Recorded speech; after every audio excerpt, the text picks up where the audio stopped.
That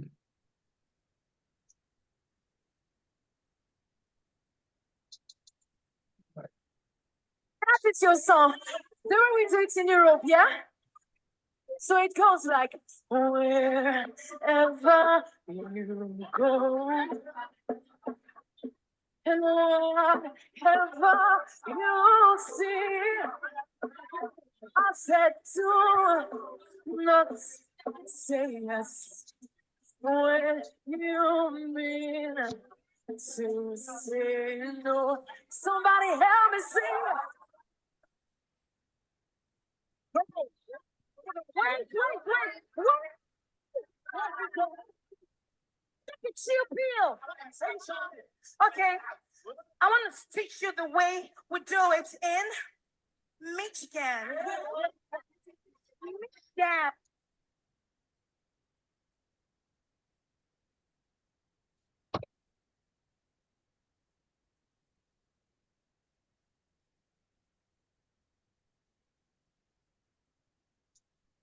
Mr. Charles, you have the floor.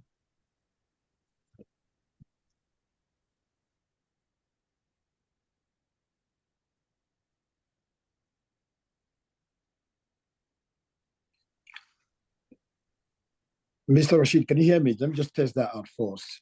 Yes, I can hear you loud and clear. Yeah, thank you very much, ladies and gentlemen. It's an absolute pleasure to be here again after several years. So I must have been doing something right that I kept being invited to come back. I'm absolutely delighted. And I'm very proud to say that on a very not too cold, not too bright day, the one thing which is probably going to spice your day today is the education seminar. NSF has become a legacy in the UK and they organize a number of activities. But I would say, wouldn't I, on behalf of Dr. Remy and my sister, Lady Mo, as we call her, that NSF tend to save the best till the last. As we approach the end of the year, the biggest activity that NSF can ever embark on is the education seminar. And it's an absolute joy to bring this seminar to you today. And basically, what I intend to do in my introduction is to say some few words, because what I don't intend to do is to steal the thunder from the erudite speakers, the stellar performances we're going to see in the course of today. And if you've joined us, I'm absolutely grateful that you've given up your time to be here with us today, because two things matters most in life. One is education, which is why you find a lot of politicians around the world and a lot of academics will tell you, what is their priority? They say education, education, education. If you live in the UK and if you paid your TV license, you go back to the days of Tony Blair. He said, my priority is education, education, education. The only thing that come close to education is health, because both health and education are two sides of the finest coin.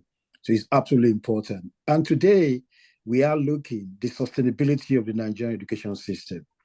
Why is that important? Many of us on this platform will reminiscent. We go back in time and wish things were the way they are when we were in school.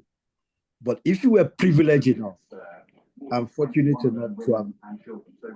Another terrible noise. Sorry, there's a bit of noise in the background. I'm not quite sure who that is. If you were fortunate to see what happened 2 weeks ago with the Have Your Say, you probably ask yourself, if you see the quality of the presentation by students from various schools, you begin to wonder, when we talk about sustained education in Nigeria and reminiscent about the time you and I went to school, can I plead, whoever that person is, please, to just, I don't know if somebody can mute that line, please. It's a bit of interference.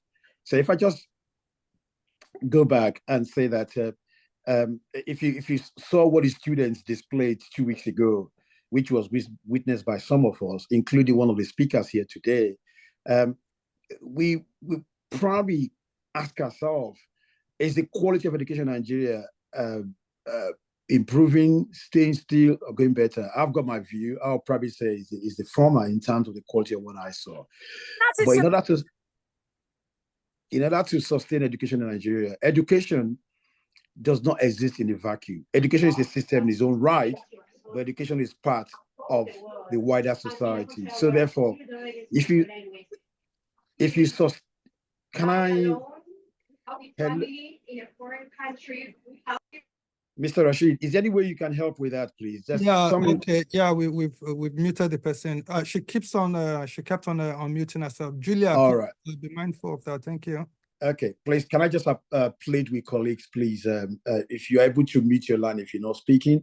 I know you might want to take a call from a loved one, but just bear with us for the next few hours and just mute yourself unless you have to speak. But basically, the point I was trying to make is education, what we're talking about today, which is quite key to the NSF program. It's a system in its own self, but it's also part of a total system. Sustaining education in Nigeria brings about the sustainability of the Nigerian in itself. And I suspect in the course of today, you'll probably hear from very good speakers and colleagues from NSF in terms of how that system needs to gel together. It's like a motor car. Every part of the car needs to work properly. So education needs to work. And the challenges for education in Nigeria has been lack of inadequate planning, quality of curriculum, resources, and funding. And therefore, hopefully, the speakers from the keynote speaker to all the other two speakers and anyone who's able to contribute today will be able to add value to that. If I just pause there, there's a danger that I might begin to reveal what the presenters might want to say. If I just turn very briefly to one of the things that is key to education sustainability is leadership. NSF has this in abundance. It'd be remiss of me not to highlight 4 people who are key, not just to NSF, but key to this particular day. And it's important I start with Mr. NFA himself, Mr. Wole. Wole, for those of us who are Yoruba, who understand Yoruba, means that he's bringing his wealth into the house. And many people probably don't recognize that he's now retired. He's got enough time to spend more time with NSF work. So Wole, thank you so much for your leadership. We've got Dr. Remy, who is the director of education. Again, Remy in French means power. I think it's absolutely important. Bringing that power and knowledge to NSF programs is absolutely important. And of course, we've got our own very Lady Mo, who I will introduce further later. Musumola means wealth has come home. So the wealth, the power has come into Wole's house. And above all, the very person who lead the NSF, Victoria Ushifeso. And I'm going to display my Latin knowledge here now. Victoria Asata. Do you know what Victoria Asata stands for? Victory is certain. So within those 4 leaders, I think victory is certain today, victory on behalf of NSF. And on that note, let's have, before I introduce the first contributor today, let's have a bit of fun, which has become our signature tune.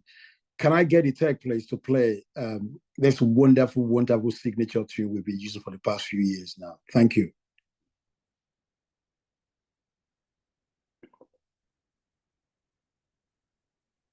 It's your song. The way we do it in Europe, yeah?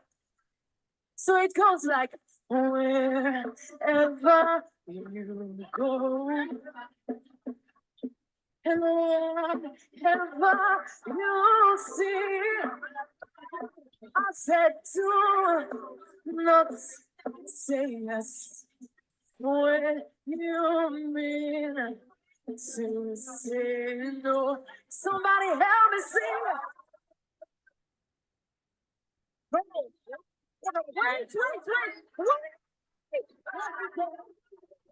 Take it still. Okay, I want to teach you the way we do it in Michigan.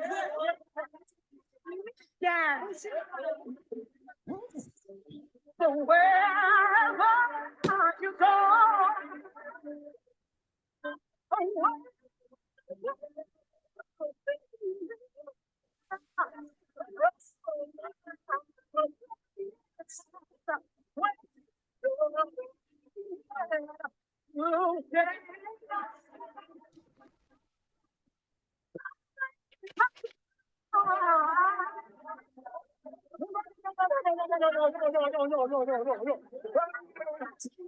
What's in Come here, come here. Wait. Hold on. Okay, guys, hold on. You say you're from where? From Michigan. I know where she's from. Yeah. She's my neighbor. Yeah, we're neighbors. She means she's a Mushin gang. Said that. Who can sing the song the way this is? You can say I'm a European. You can say Michigan. Who can sing this song the way we do it in Nigeria? Some of these students, you ain't got no book. Who can sing it? Let me hear it.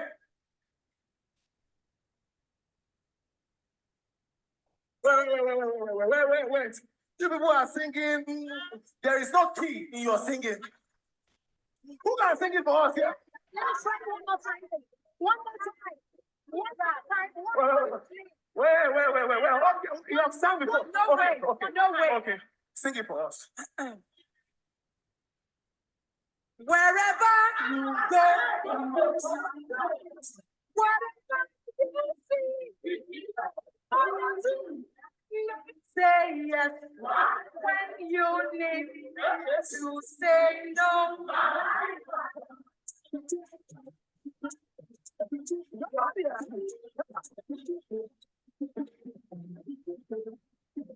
Wherever you go, what when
you need to say no.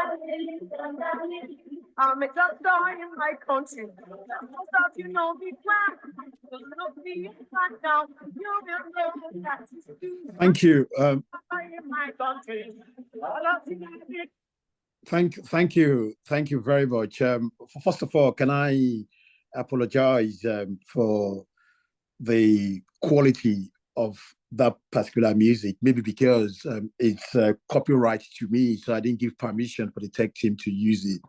But more seriously, you know what technology is like. We've tried that several times before today, as you probably expect, and it was spot on. But these things disappoint you when you actually require them. But I think you got the gist there.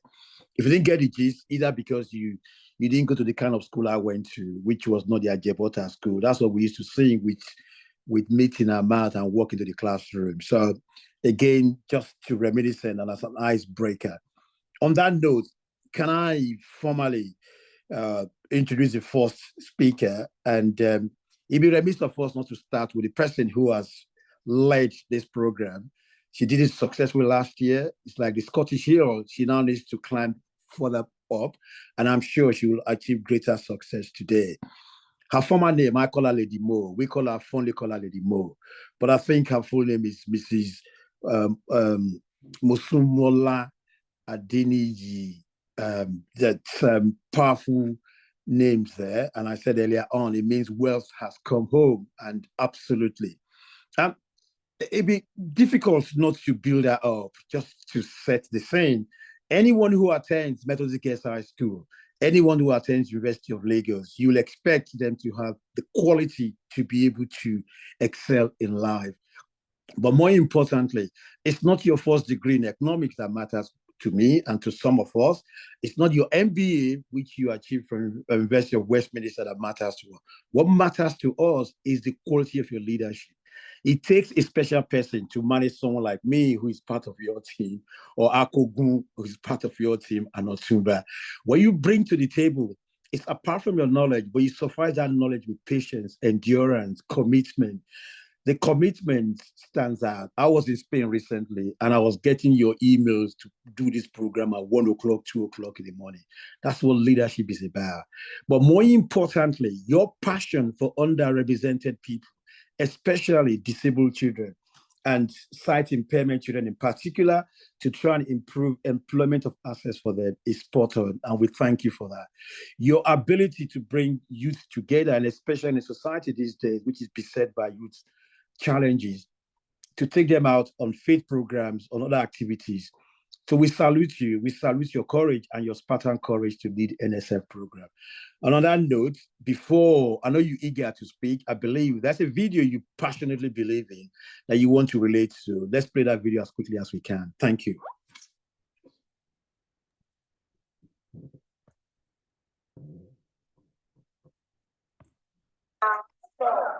Eating every day makes us unhealthy. In the past 20 years, the Nigerian education sector has rapidly declined. As a result, the workforce and its capabilities have also suffered. Even at the most basic level, the issues within the education sector are apparent. Presently, there are some 8 million children of primary school age not in attendance. The ripple effect of this is that going forward, many of the youth entering the workforce are ill-equipped with the skills they need to impact it positively. If you look at economic growth and labor productivity growth, economic growth has averaged something like almost 7 to 8% in the last 3 years, while factor productivity growth has been about 9 or 10%, while labor productivity growth has been about 2%. Therefore, the growth that you're getting, the real growth you're getting, has nothing whatsoever to do with productivity. Therefore, I can assume and argue that if you are to improve the skills, you can actually attain a much, much higher and optimal level of growth. In the 50s, the Western Nigeria, where we were at the forefront of primary school education, it was free and compulsory education. It was a criminal offense to have a child not in school during school hours. Today, the mission is free education, but not compulsory education. The poor state of education available has also led to a lack of qualified job seekers. Unfortunately, for those that do make it through the system, documented proof of their achievements is no longer enough. Most of the companies we recruit for are looking for very experienced people, and most of the graduates are just freshers from school and they don't have any experience. No company is willing to really train people or be patient to groom you from the start. They want people who are experienced. They want people who have done something before that they can make reference to. So it seems even employers are distrusting of the system and its qualifications. They now require proof of one's abilities. Nonetheless, there is the belief that the sector can be turned around. The emergence of several private institutions is helping to fill the gaping hole, but private schools are expensive and so cannot be viewed as an absolute solution. That being the case, what else can be done? I think the solution is leadership. The solution is access to international funding. The solution is Nigerian companies and organizations that want to give back. The solution is using the diaspora, and all of this coordinated by a mission, a crusade, to know that in a 5 to 10 year period, we should be able to transform our children at the primary school level. Teacher training colleges all over the place. All companies and others will be compelled to put money into teacher training and to bring technical expertise from all over the world. So we look at it like a major crisis that has to be resolved, like an earthquake. If we cry out loud enough, both domestically and internationally, the resources will be deployed and the results were quite amazing. So it seems there is hope for Nigeria's education sector. But if and when a noticeable change will happen is still up for debate. Business development manager. Hiring for your small business? If you're not looking on LinkedIn, you're looking in the wrong place. Business development. inconsistent in the build-up. Thank So- you very much for sharing that video. And a big thank you to Charles for my introduction as well. Just to comment that though that video is a few years old, and particularly some of the economic figures that were quoted there maybe are not necessarily operative today, the issues mentioned, some of the suggested solutions are still relevant today. On that note, I'd like to say good morning all and welcome to today's seminar hosted by the Nigerian Schools Foundation UK, NSF UK for short. NSF UK is a collaboration of UK-based alumni with a shared mission to promote the need to maintain high educational and social standards of Nigerian secondary schools. We work with others in the diaspora and in Nigeria to enhance, influence, and impact the standard of education in Nigeria. We do this in a variety of ways, such as community initiatives, education conferences and seminars, teacher training, provision of resources, and by giving students an opportunity to strengthen their performance and enhance their lives beyond the classroom, alluding to our Have Your Say presentation, which took place 2 weeks ago, and which Charles, my co-moderator, has also mentioned. Themes of previous seminars include education needs of the next generation of Nigerians, governance, leadership, and excellence, inclusive schools, inclusive societies, successful futures, and education is a right, leaving no one behind, just to mention a few. With this in mind, I would like to provide some context to today's seminar themed Sustainability of the Nigerian Education System.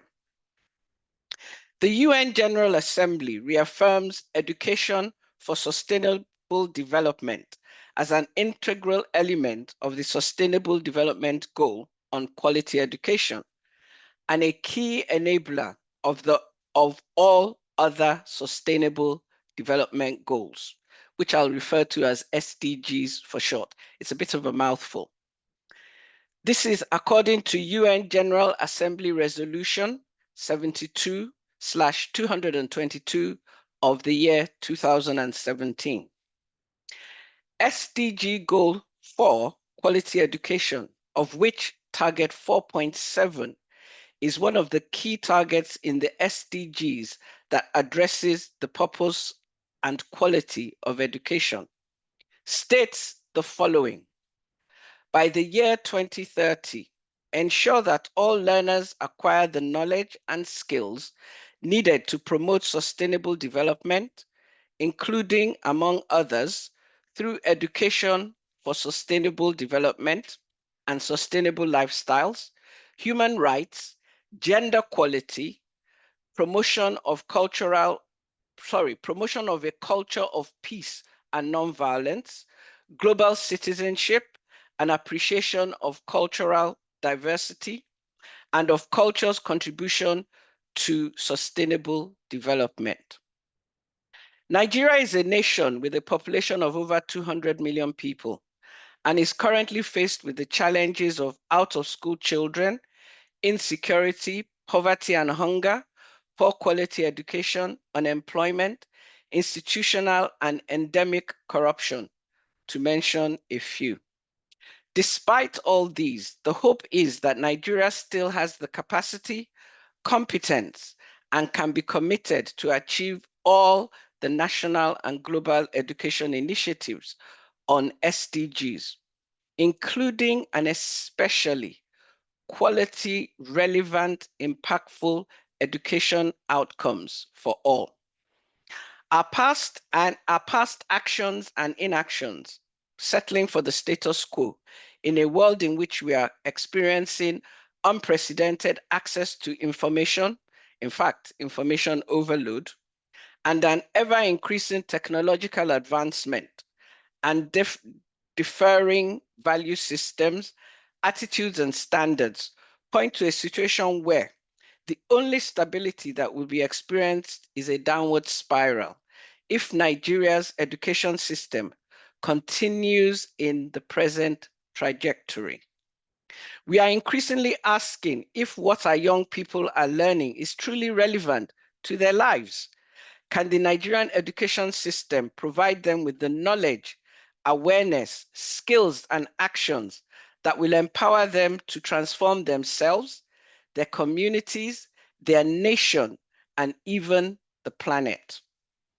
Crafting an ingenious but sustainable transformative education system for the intricate and interconnected world we live in can be achieved by effectively and judiciously addressing the myriad of challenges the country faces today. We need to work towards ensuring inclusive and equitable quality education in order to promote lifelong learning outcomes for all. Today's seminar will help create better awareness and understanding of the possible way forward, offering contextual, current, practical, and systematic approaches to planning, implementing, and suggesting transformative actions and solutions towards providing a sustainable education outcome for Nigeria's future that will be relevant and appropriate for Nigeria. I look forward to hearing from all of our speakers today. I'm sure we'll all sit there with our notebooks out, scribbling notes frantically. So once again, I say welcome to us all. And I'll hand over to Charles for a few minutes. Thank you, everyone. Well, thank you very much. I think your alumni should be very proud of you. Your former school should be very proud. And I know why I end up in Ahmadiyya College in Ayegi rather than Methodist Girls High School. So you could see the difference is clear. And I hope you've set the bar. I've made reference to Scottish Hills, but if I put in Nigerian context, like going to Abeokuta and climbing the Lumo Rock, you started the climbing, you're on the right rung of the ladder. You've set the challenge for our keynote speakers, the professors and our colleague from the Federal Ministry of Education to hit the challenge. I think I'll need to come back to you because you now need to build up the person who's going to fill your big shoe to be able to, and they have to do it because he's a professor. You are not a professor, so you've raised the bar. So, Prof, the challenge is yours, but over to you to build up the Prof, please. Thank you. Thank you very much, Charles. And as you may have picked up, I will be co-moderating with Charles, so I'll be popping up occasionally here and there. But I have the singular honor today to introduce you to someone who I have had the pleasure to speak with. Professor Victor Owhotu is our keynote speaker this morning. A curriculum studies and French language teacher, an education specialist. Professor Benji, he has told me that he prefers to be called Benji. So with your permission, sir, I will use that. Professor Benji studied at the Sorbonne University, Paris, and joined the University of Lagos in 1979. He retired after 33 years of service, during which he held numerous senior appointments, including membership of the University Appointments and Promotions Board, head of Department of Arts and Social Sciences Education, and director, Distance Learning Institute, to mention a few. In 2007, he received the University of Lagos Long and Distinguished Service Award. His academic recognitions include French Government Research Awards in 1994 and 1996, a British Council Fellowship Institute of Education University of London Award in 1989, visiting scholarships School of Education University of Cambridge in 1996, and Wolfson College, Cambridge, 2003. Professor Benji's UNESCO-related activities began in the early 1990s as curriculum resource person, Nigerian National Commission for UNESCO. In 2000, he was appointed the lead expert and chairperson of the education sector and has chaired the Nigerian education sector delegation to the work of UNESCO's major program 1, Education, since the 31st session in 2001. Between 2001 and 2005, he was one of the 3 members representing the African region of the UNESCO ASPANET, Transatlantic Slave Trade Education, TST, International Task Force, that launched and evaluated the TST project in American schools in Charleston, South Carolina, as well as curriculum development in TST member countries.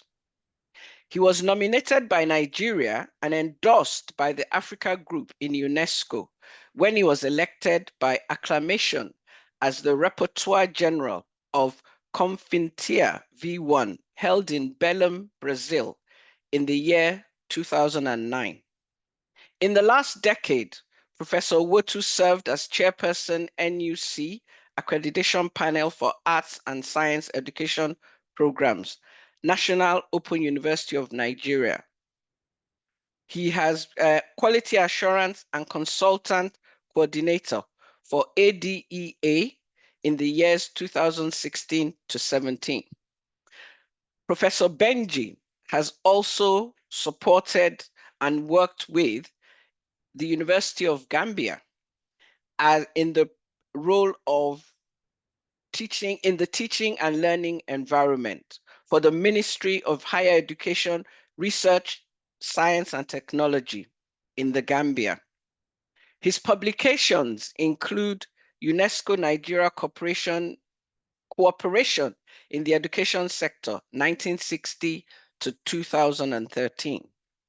Teachers for the Knowledge, Information and Skills Driven, post-2015.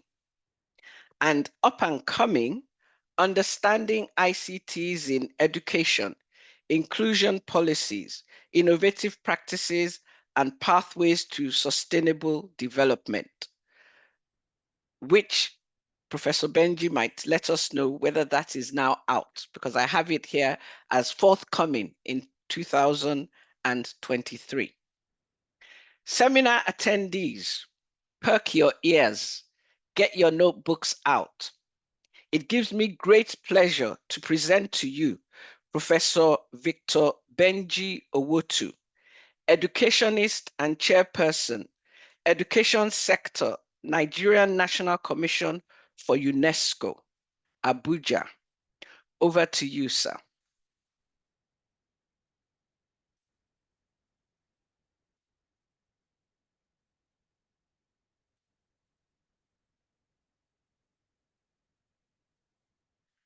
You might need to unmute, sir. We need to unmute Professor Owhotu.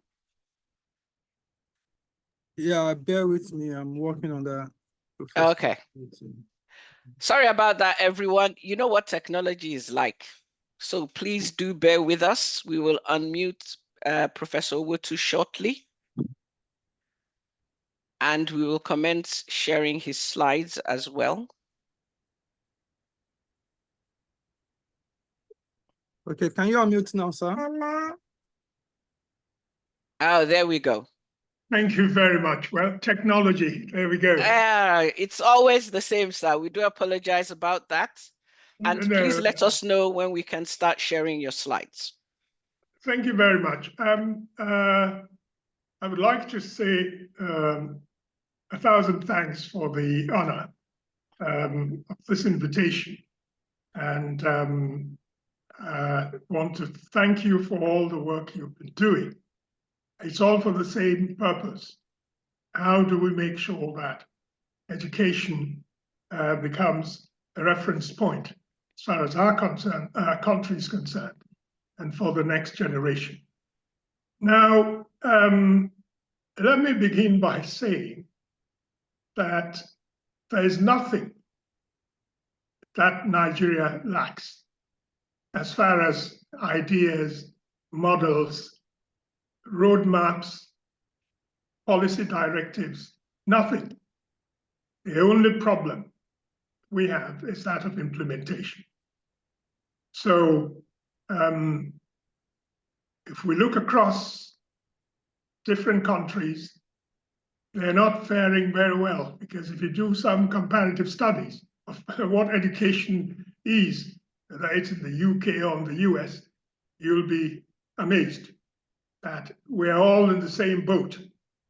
But anyway, let me just go straight to the topic I've been assigned, and to say that my emphasis is on what the situation is and what government has been doing to ameliorate, and to say that government has been honest enough on several occasions to say, yes, we know it's not working.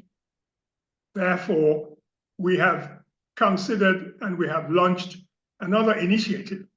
But the problem is these initiatives keep piling up. And I'm not sure that the system is ready, like a juggler in a circus performance, how clever he can juggle balls. I don't think we are ready as an entity to manage all the ideas and all the documentation and all the strategies that have been coming out of the Federal Ministry of Education, especially. Well, I'll go to the topic, educational change, concept and issues. And the need, of course, for educational change is because people do not feel satisfied that things are happening. Now, while public education requires huge investments, the return on investment, however, is not commensurate to what we see. And I'm sorry I missed the hear your say. And if you listen to what children have to say, they are the ones who should be able to tell you whether the system is working for them or not. Now, as a developing field of scholarly research and innovation, educational change continues to draw its conceptual and theoretical foundation from the management or organizational sciences and the rich range of change theories and models. However, in practice, such theories and models do not faithfully simulate the real-life turbulences and headwinds that education systems confront, particularly in the 21st century. For example, Yaka argues that the educational change drive has created highly volatile environments and various political, economic, social, demographic, and ideological forces that result in a high failure rate, which in turn results in human, financial, and managerial issues for educational organizations.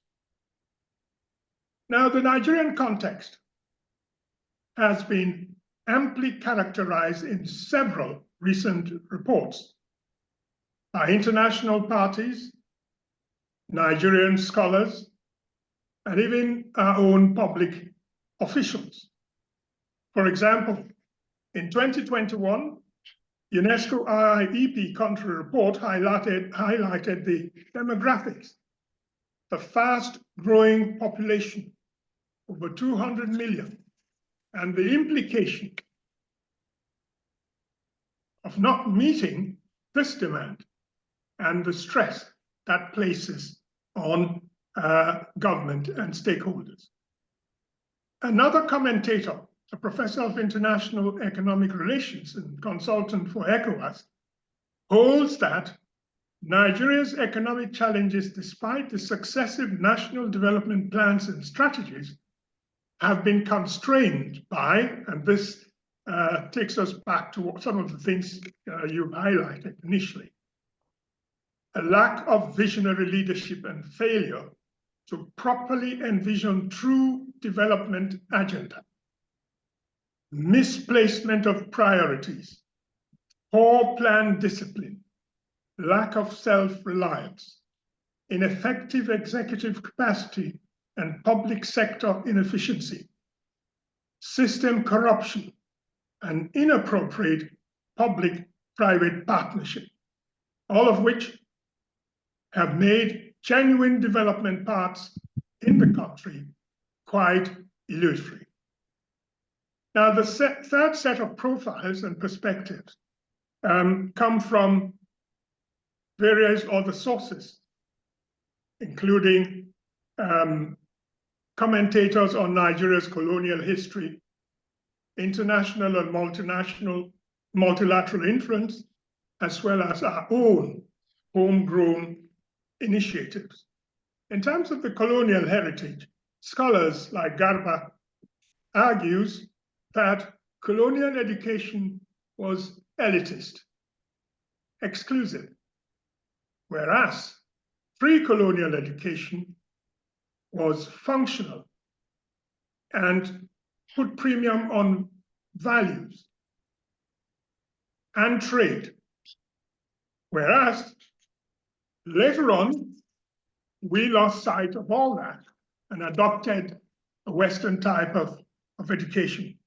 Nonetheless, we all remember, most importantly, the renowned educator, African traditional education champion, lead researcher in the groundbreaking IFE 6-year research project of the 70s.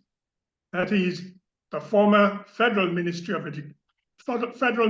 Education, Professor Babs Bafoma of blessed memory. Now, we know how he struggled to make sure that the popular saying that African languages were not fit to accommodate science and technology concepts. He disproved that through the IFE project. He was also an educational change champion when he switched from the colonial model to the 6-3-3-4 structure of education. Now, whatever became of those, well, is open to debate.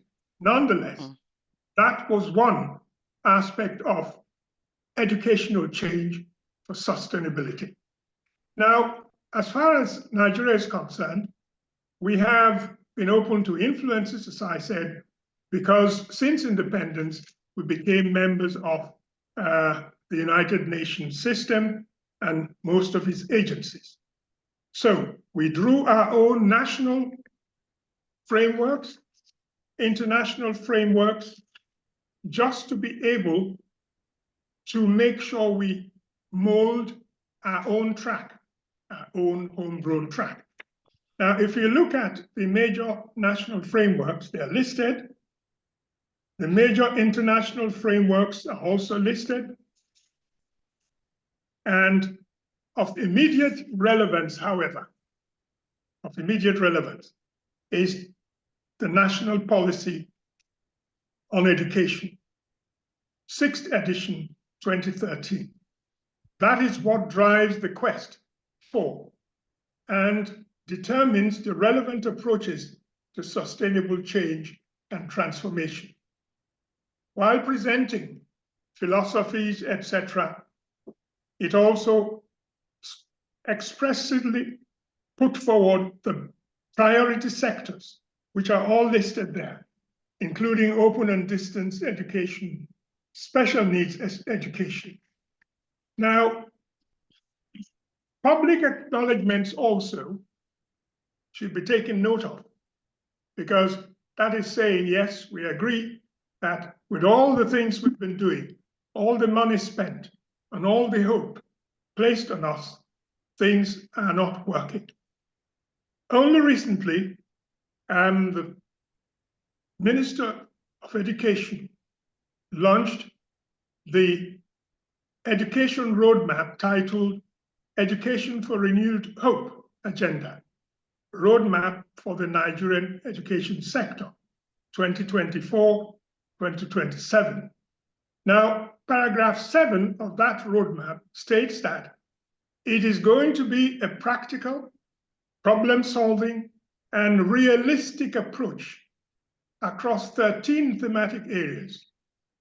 Paragraph 8 now says that it is about ministerial deliverables and a compact or a contract, signed between the management of the Federal Minister of Education and Mr. President, for which our tenure would be held accountable. Finally, I would say, accountability is creeping in. Now, at the basic education level, we know that a lot has been done,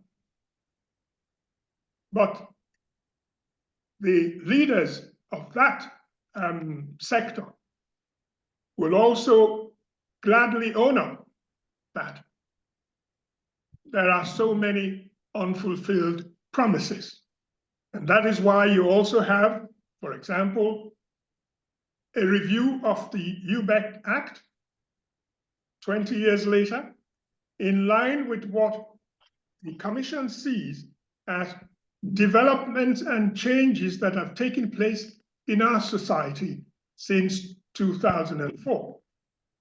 There's also the 10-year UBE roadmap, 2021-2030, which has been described as a transformative blueprint. Now, the difference between change and transformation is creeping in.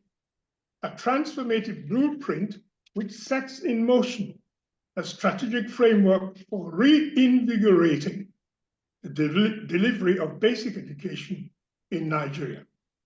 Now, which again calls up such words as transformative blueprint and reinvigorating delivery. Now, if we go to secondary education, it's no different.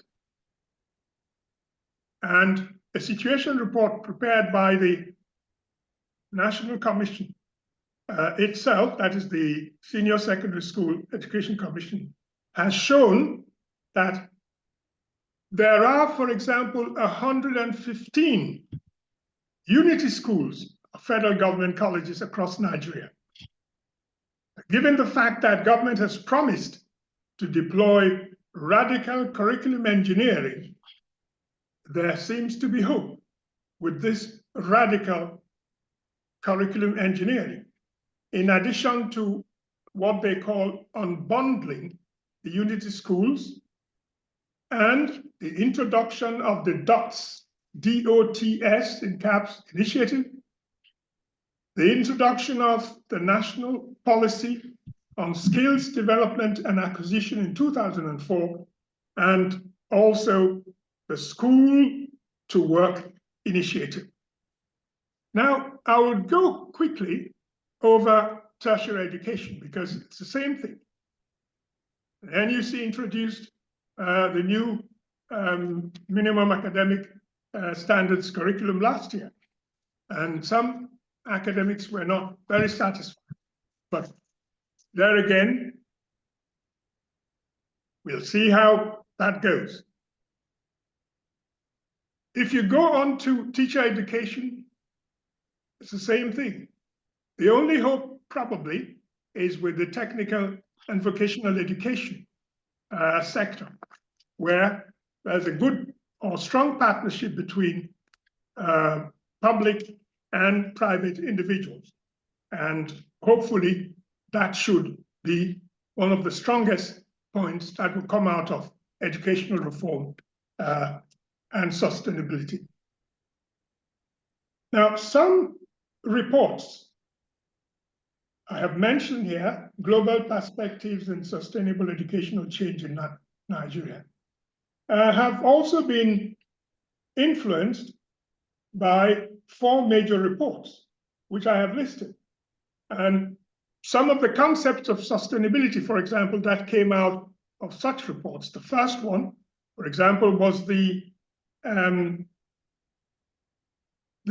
first one, which was the EDGAR 4 Commission report in 1972.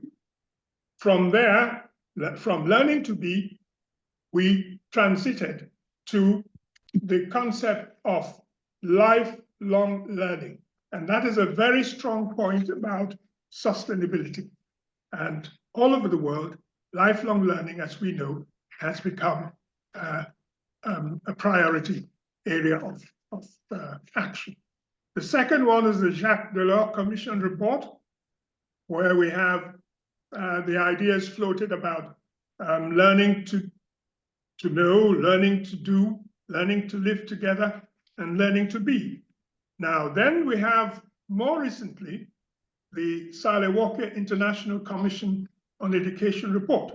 And what is important there to note is that the title of that report is Reimagining Our Futures Together, a new social contract for education. Now, that is the key word now. That's the key word going forward about sustainability. Now, in the words of the Director General, and which brings me to introducing the second part, the words of the Director General is, if the Sally Walker report teaching us one thing, it is that we need to take urgent action to change the course, because the future of people depends on the future of the planet, and both are at risk. So, future of the planet and future of humanity are both at risk. And again, the report proposes a new social contract for education, one that aims to rebuild our relationships with each other, with the planet, and with technology. Now, I will skip the fourth one, which is the latest, but to note that the outcome recommendations and resolutions from the 4 reports consistently reiterated the urgent need for a wholesale paradigm shift from the traditional, generally obsolete ways of thinking, planning, and doing education, teaching and learning for sustainability and sustainable development. So, in other words, we have to change, because the old ways of thinking and doing things will no longer take us anywhere. Now, I move on directly to part B, which I'm giving a lot of attention to, because that is the existential crisis. And everybody is concerned now. It's not about, well, it's the people in the village or it's the people in the city who are concerned. We all see what climate change, for example, has been doing. Now, so today, society has to contend with the concepts, words, phrases, etc., such as climate change, El Nino, La Nina, carbon emissions, carbon footprint, carbon capture and storage, and so many others. But they are the areas, the action areas. And we must all now be engaged in making sure that we inform, advocate, and through collective action, mitigate the consequences that are all too clear of the climate emergency. So, Professor Benji, sorry to cut in, sir. Just yes, a little prompt there, sir. You've got about 10 minutes left, sir. That's right. Thank you. That's right. Thank you. So with that, I move on to approaches to a sustainable future. And because of those critical issues raised, we can see that those entry points have been listed both by the United Nations and other research bodies in Europe. And people are now talking about the power of the sustainable, the transformative power of sustainability and sustainable development in all their ramifications.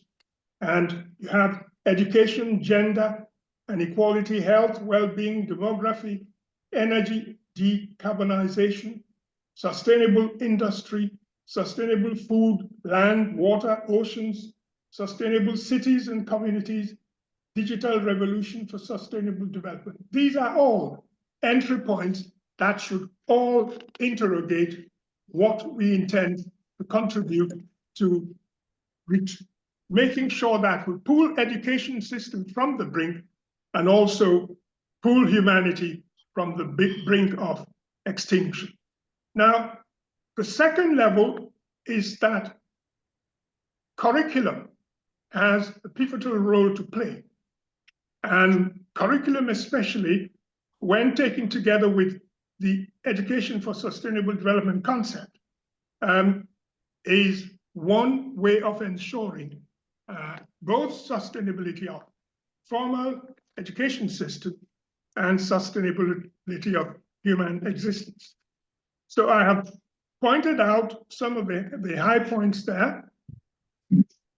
And the critical curriculum integration approach comes at a time of utmost urgency and the need to engage learners as early as possible in their lives for a future they will inherit. For instance, from findings of a 2013 UNESCO global survey of 166 countries, a lot of youth now are aware but do not know what to do. Another practical approach is the ESD webinars, just like what NSF is doing, webinars, seminars, training, and so on. The third one is through exploring and developing skills for a culture of sustainability. And the youth here are particularly targeted. Youth need skills like environmental literacy, critical thinking, leadership skills, cultural competencies, resilience, and data analysis, etc. Now, we have another set of practical approaches, this time in terms of communities. For example, I have suggested the community and networks of youth parliamentarians or youth parliaments. They have a pivotal role to play. I've also suggested communities and networks of alumni associations, all boys, all girls. They also have pivotal role to play for sustainability. Also, communities and networks of professional associations, they too now must be concerned. Also, the community of UNESCO Global Network, ASP.NET, UNESCO Clubs Association, they have been on the ground since 1964, and they have been leading in sustainability and so many other areas. Also, community of education-related CSOs, NGOs, and that I will particularly encourage, especially for the youth today. And I've listed some of the opportunities that have come online. Melton Foundation, the SDG Innovation Challenge 2014, particularly the UNESCO Literacy Prize, which I was pleased to see that Nigeria was among 6 countries that won the 2024 International Literacy Prize for exceptional literacy programs. And that's the way to go. In effect, the strong link between literacy and sustainability of conventional learning outcomes and the sustainability of human existence in the midst of the climate and environmental emergency cannot be overstated. Climate literacy and education for action is aimed at mitigating the ravages of climate change on not only the human environment, but on education systems and learning outcomes. And finally, the education existential sustainability project must be the business of every conceivable community of public-spirited, benevolent, and highly committed stakeholder groups to collectively act for the sustainability of our collective future. I thank you very much for your attention. Sorry for the speed, but time is of the end. Thank you again. Right. Thank you. Thank you very much, Professor Owhotu. I believe I'm handing over to you, Charles. Yes. Thank you very much. I can see my mother from heaven, bless her, looking down at me and say, Charles, my son, I did ask you to study hard and become like Prof. Prof, can you keep the camera on, Prof, please? Because I need to embarrass Prof before I move on. So I was in the academic world, but I couldn't do what you do. So I got out very quickly. But I can see why professors are what they are, and you've earned your mantle. You might be wondering at the beginning, we couldn't let you in because I would expect you to deliver your speech in French because I understand you studied in France. And if people listen very carefully to you, it's a bit of, it sounds like an American accent. So you must be a linguist. So you probably speak Igbo, you speak Nigerian languages, French, and the whole lot. No, thank you very much. And I'm sure colleagues, we've got 10 minutes to try and put some challenging questions to the Prof. I think it's quite important that we do that. A number of nuggets there, and when I use the word nuggets, please, I'm not talking about McDonald's McChicken nuggets. So a lot of nuggets there. One key thing which NSF should be proud of that the professor made reference to is the role of all students. NSF as an umbrella organization, you brought together a lot of Nigerian student associations to be able to look back and give back to their former school and contribute to the sustainability of education. So I don't know. I'm in the hands of my colleagues here in terms of questions that might be on the platform or anyone who is brave enough to show their face and ask questions of the Prof. Anyone, please. We've only got 10 minutes, so we need to do this as quickly as we can. While people are waiting, Prof, let me, Prof, can you hear me? Right, just nod that you hear me. Yes, I can. Yeah. So let me start by asking the question. At the beginning, you made reference to the population of Nigeria. You said 200 million. Some of us probably think it's far more than that. That's not my question. I just wonder, from afar, because I'm based in the UK, I look at the number of universities in Nigeria, for example. I believe we've got about 275. Is that number right? Is it too much? As a naive person, I see the proliferation of private universities in Nigeria in particular, about 179. And you talk about bad partnership. I wonder if you can comment on whether that number is right for our population, whether we need more. And yep, thank you, sir.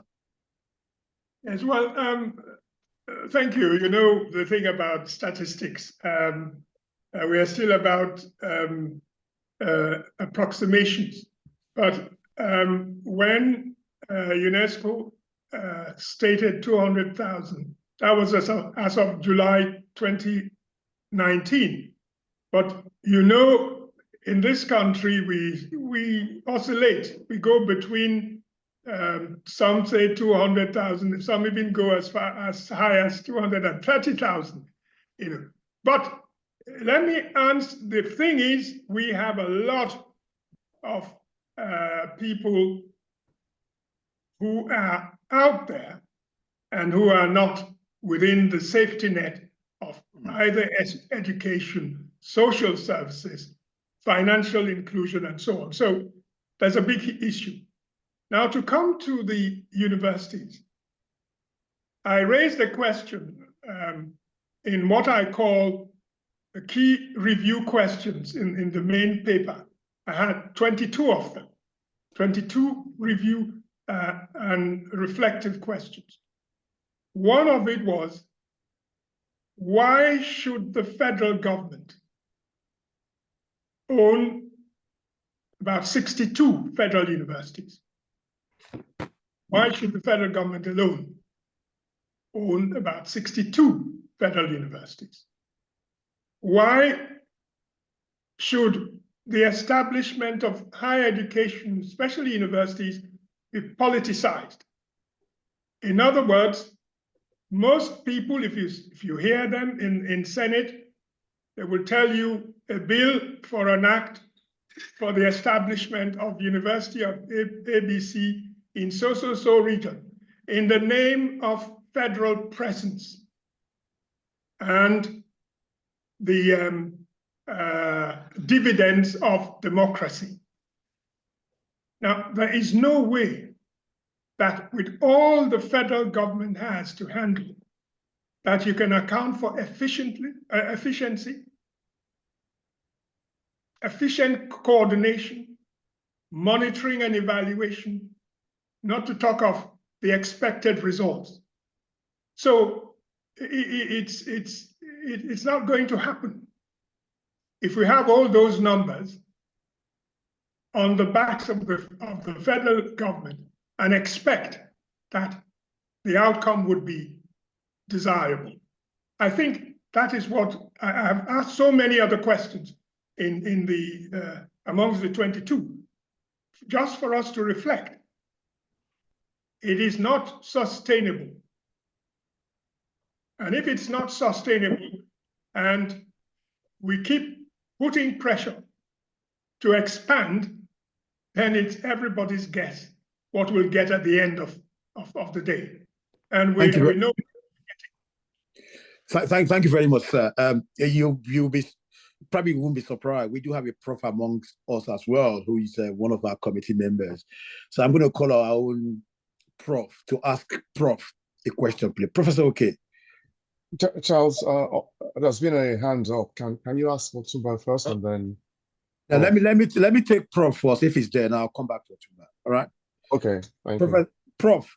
Thank you so much, Professor Owhotu. The question I have, you identified that there were loads of policies, and we have all the policies. I also know that there are pockets of good practice in and around Nigeria, and it still comes back to actually how we can coordinate those practices and ensure that we bring along other environments, other educational environments that haven't been able to get to where they need to get to, and raise the standard of education, because there are some organizations and some schools and some states that are doing a lot better than others. So how can we as a country make use of all these good practices and elevate other organizations or schools that need to get to the higher level that we want?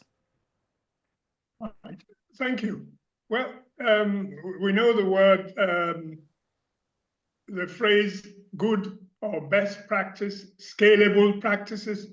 Now, in other words, if, and this is where I also challenge the community of Old Boys and Old Girls Association, because their role is pivotal. For example, if you have, I'm concentrating on public schools now, because that's supposed to be the number one good. Now, if you take the public schools, the public institutions, secondary, university, and you say, rather than have each university boasting the same number of programs and courses and specializations, and you begin to say, University A, B, C, you're going to specialize in areas, 1, 2, 3, 4,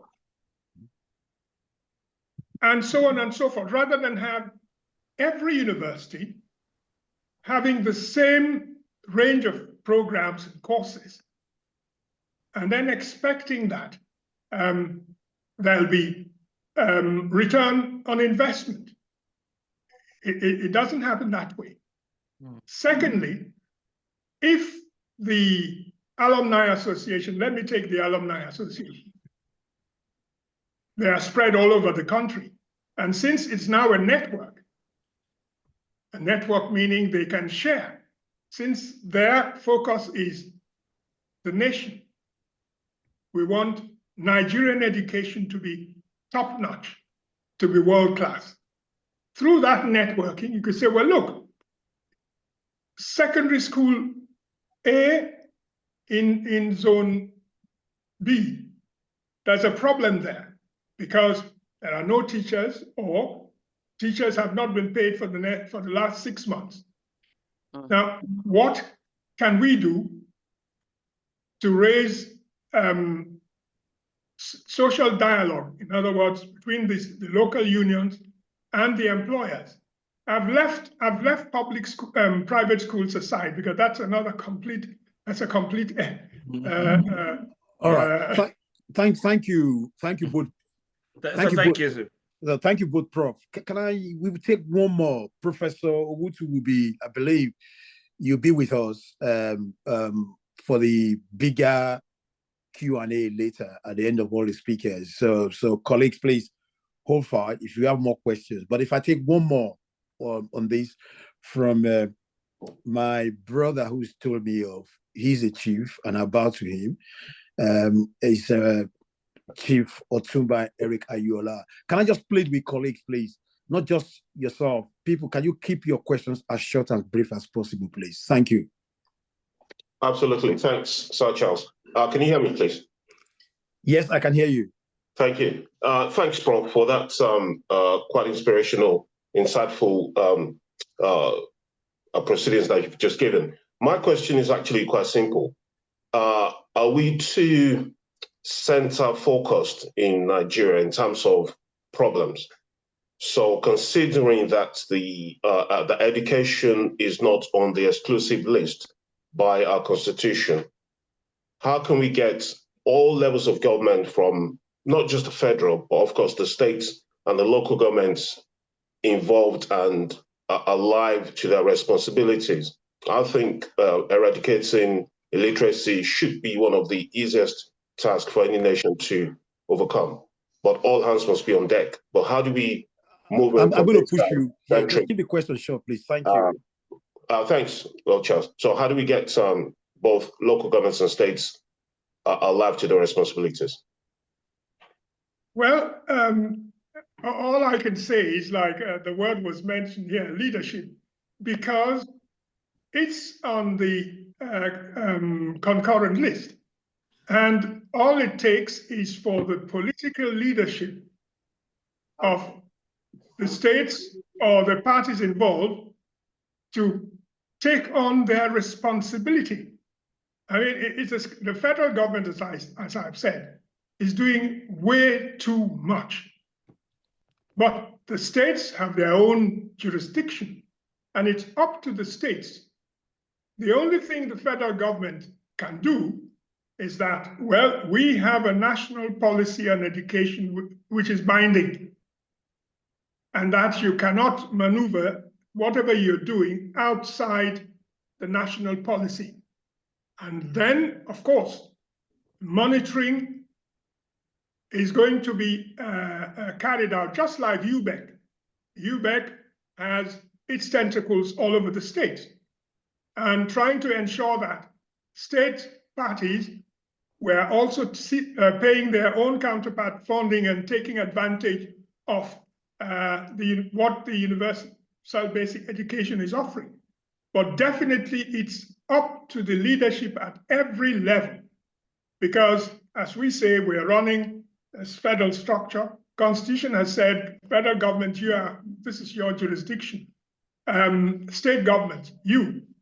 Local government, you. So if the leadership at those levels take on their responsibility seriously, then things will happen. I'm talking about public education. As I say, I'm avoiding private because that's a whole kettle of fish. Okay, thank you, Professor. Thank you, Mr. Chief Otumba. We could spend the whole day doing this, but hopefully we've got loads of questions in the chat, which we'll pack. And so, Prof, you might want to look at the chat so that as you probably say to your student, don't plagiarize. I'm giving you heads up so you can look at the questions in advance. So when we come to the larger sessions later, you've got some heads up.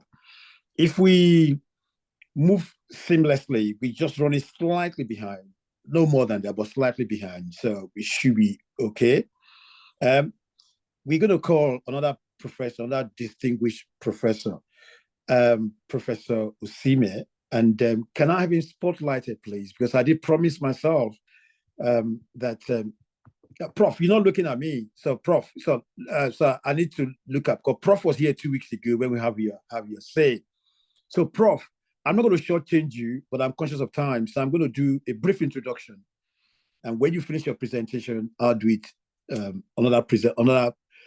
say a few things about you when you finish your presentation. So in 2 parts. You're going to have 2 bites of the cherry. But it'd be remiss of me. When I saw you 2 weeks ago, and I'm looking at you, look so different. Last week, you had this jacket on and a face cap. And I thought, wow, I didn't realize that professors are now very funky. I thought all they do is just sit in their office, read books and books and books. But the Professor Osinem looks like a funky one that I could bump into at a nightclub somewhere in NSUKA. And the other thing that strikes me was the Osinem family might be probably selfish. You got a Professor Osinem, you got Victor Osinem. If you are not related, I've brought the 2 of you together now. So one is a wealthy footballer, one is a wealthy brain, and between the 2 of you, you're dominating the whole world. So thank you very much for being here, and again for making the time to be with us 2 weeks ago. Professor Osinem is from University of NSUKA with more than 25 years experience in lecturing and supervising students at all levels of University of Nigeria. University of Nigeria. University of Nigeria, yes. NSUKA, sorry. It's important. Yes, you're right.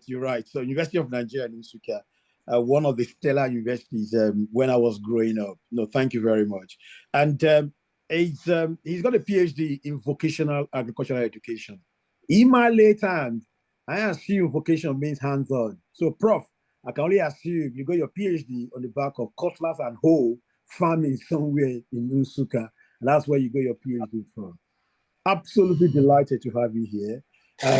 You've done a lot of work for United Nations, for UNESCO, as the last speaker as well. You work for UNESCO. And the bit that strikes me, 2 things. One is the Erasmus program that you do, which is about encouraging students to travel around the world and get international experience, mentoring, study, and so on and so forth, which colloquially people might say, well, Professor Osinem, you're encouraging Japa, but I hope that is not the case. But thank you very much. A lot of things I could say about you, but I'm conscious of time. Like I said, I'll do it in 2 parts when you finish your presentation, depending how enthused I am. Thank you, sir. Over to you.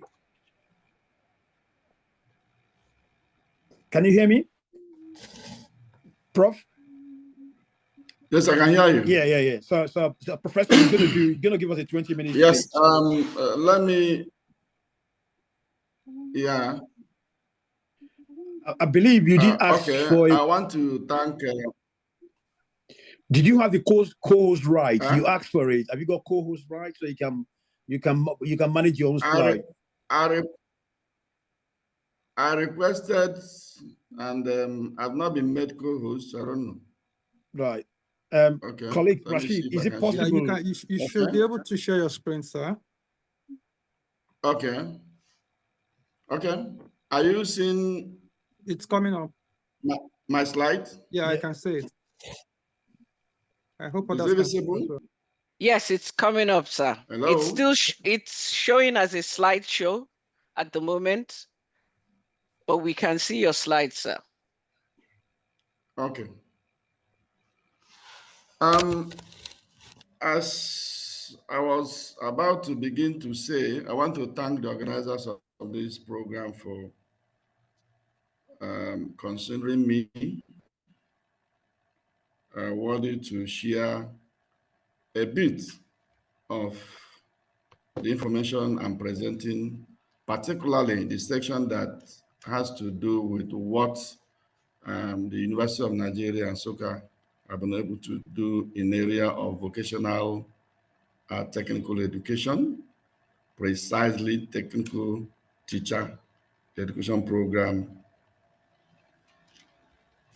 in Sub-Saharan Africa, because we began the journey of vocational teacher preparation began in the University of Nigeria that spread throughout Nigerian universities and higher education institutions.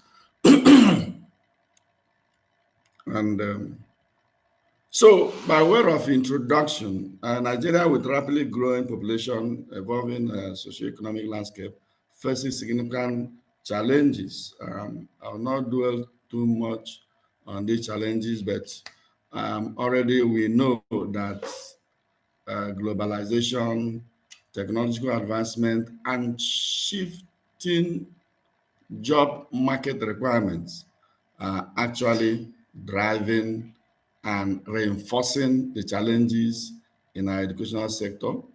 And there is need for us to begin to look closely at things that are evolving, particularly in area of innovation. And the amount of innovation artificial intelligence is trying to bring in reshaping industries and job markets globally is alarming. And in our education system, it cannot be the business as usual. Otherwise, we are left behind. So it is crucial to rethink how Nigeria educates their youth, its youth, moving beyond updated curriculum, some models and whatever, to now really give attention to digital literacy, vocational skills, entrepreneurial mindset, and deep understanding of AI. Deep understanding, not just, anything goes. Sorry, I hope my slides, are they changing as I move? They're changing, sir, but it would be helpful if you switch to the slideshow, because at the moment we can see all the outline. So if you switch to slideshow, then we'll just see your slides. Okay. Are you seeing it? Yes, if you click on from current slide to switch it to slideshow, sir. And that's just at what the I top did. of your screen. That's what I did. And we're still seeing it as click it again, sir.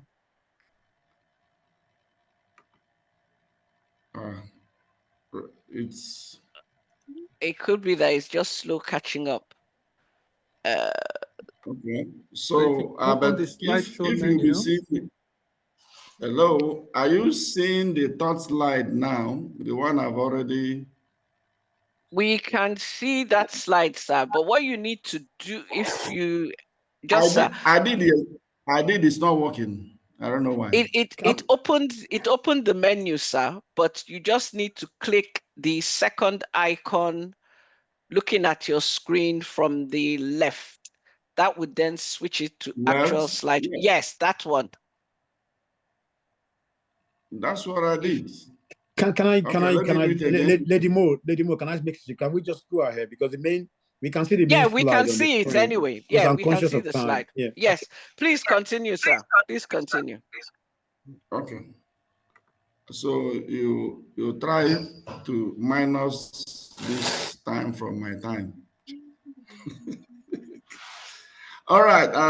So when we talk about emphasizing on these very 4 segments, it's not just something that would be handled in isolation, but a level of integration is required. Digital education, vocational education, entrepreneurship, and artificial intelligence to be the new model, that will help to foster innovation, creativity, critical thinking, and preparing our youth for the current job market. So what are we really out here to discuss? To explore innovative models in education and skills development that can be integrated in order to give us what we want. And how does the model work? We look at the holistic educational approach, and then you look at the real world problem solving. That is where we are really missing it, a situation where we are educating our children, we are educating the youth, yet they find it difficult to solve real world, provide a solution to real world challenges. So the goal of the new model is to make it more practical, as well as ensuring that theoretical knowledge are properly aligned with global trends, so that it can properly be adapted to socioeconomic context of Nigeria. So, as earlier said, we are to look at the gaps. What gaps do you have in a present system? What hybrid model are we looking at that we bring and fuse some of the issues, innovative approaches together in order to move forward. Like I said, also along the line, I'll also be sharing how University of Nigeria NSUKA are able to address some of the challenges over time. But what again we need to know is that even as we address these challenges, more challenges are also evolving because the society is dynamic. So considering that Nigerian education system is one of the largest in Africa, and we need to take some kind of leadership in ensuring that numerous challenges related to curriculum, our Prof earlier spoke at length concerning universal basic education. The issues are rising there. How do we frequently ensure that adequate infrastructure is addressed, or the teachers are regularly trained, and there are resources for ensuring that even within the rural areas, meaningful education is taking place. In area of poorly trained teachers, that's where I will be addressing by the time I get to the slides that have to do with what University of Nigeria does. So we also know that digital divide and lack of basic technology is part of the challenges we talk about.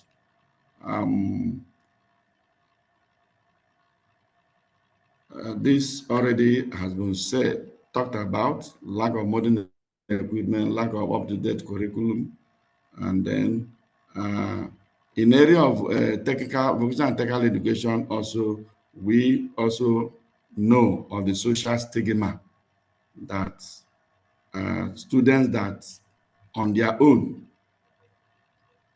opt to do it face, even from parents. So, and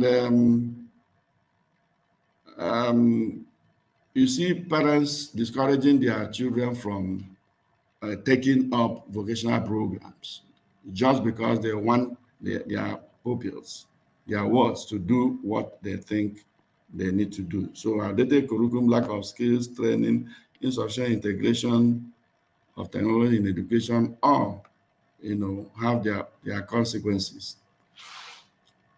Then again, entrepreneurship is not about teaching economic principles. That's actually part of the problem we have. You see, at a point, NUC recommended that every university should have entrepreneurship training center. And they had it. And then what do they teach them? Principles of economics, principles of business management that actually does not translate into producing students with entrepreneurial mindset. And that's, you see those protesting, educated and unemployed. That's really, so so you see that the very high youth population we have in the country, only entrepreneurship and vocational skills development will be able to provide us with a lasting solution. So giving more credence to the need for a paradigm shift. So one of the most prominent trends in integration of digital literacy into curriculum across the world is that now, presently or nowadays, industries heavily rely on digital technology to survive. So can you then produce students, without adequate digital skills? And according to IBM report, AI is currently employed by 35% of companies, while an additional 42 are in the process of investigating its potential implementation in the future. So, producing analog students this time around will not help us and help the country. Some countries like Finland, Singapore are already doing a number of things. Even again, Germany and Switzerland, you see, there is this what is called dual system. What's the dual system? It is important that Nigeria look seriously into it. But the challenge again is that our industries, our companies are dying because you need to have adequate number of companies on ground in order for dual education system to work. Part in the school, part in the industry. And when industries are not thriving, it becomes a huge challenge. And then deploying AI, the US and China, they are doing a lot of things, such that AI power tools are applicable in auto administrative tasks that can also allow teachers to focus more on instruction and some other engagements. So, so you see that these are really very, very important in Nigeria's socioeconomic development. Digital literacy is necessary in industries, as earlier said, to adopt technologies such as AI, big data, Internet of Things, and so forth, so that we will be able to really key into what others are doing and saying. So earlier said, vocational, we need also be to specific about vocational training, such that even when our students, our youth, are studying some other other career, nothing spoiled if it is planned in such a way that carpentry, plumbing, fashion design, and some other trades, as we call it, they learn it and they are going out of, they are graduating with one or two of such. I earlier talked about how important AI is happening. You see, not long we knew that AI, artificial intelligence, is an aspect of computer, but suddenly, boom, AI now is applicable virtually in all aspects of life, including in the home management, in just name it. So, and we feel that even in teaching and learning, AI deployment can be very useful. So, this is about digital education and AI integration to drive so many things about communication, problem solving, access to information, preparing students for digital world, as well as helping them in creating content for innovative solutions. So this slide is also still talking about integrating AI in curriculum. AI, again, provides students with tailored education when deployed in teaching learning process, real time to adjust plans, automation of administrative process, providing access to high learning resources. So this is about bringing vocational skills and entrepreneurship training to. You see, there is a different thing, different different idea when we talk about vocational skills development. We are talking about skills content that need to be learned in a particular trade. But to make it now entrepreneurial in nature will require a deliberate effort. And then this will be able to bridge the gap in Nigeria job market and the realities of 21st century job market with youth unemployment rates soaring and industries are facing skill gap.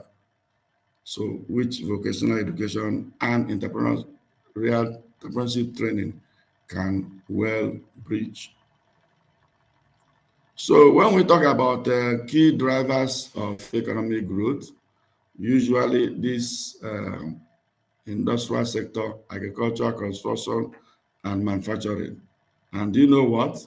These factors are often hampered by lack of skilled labor,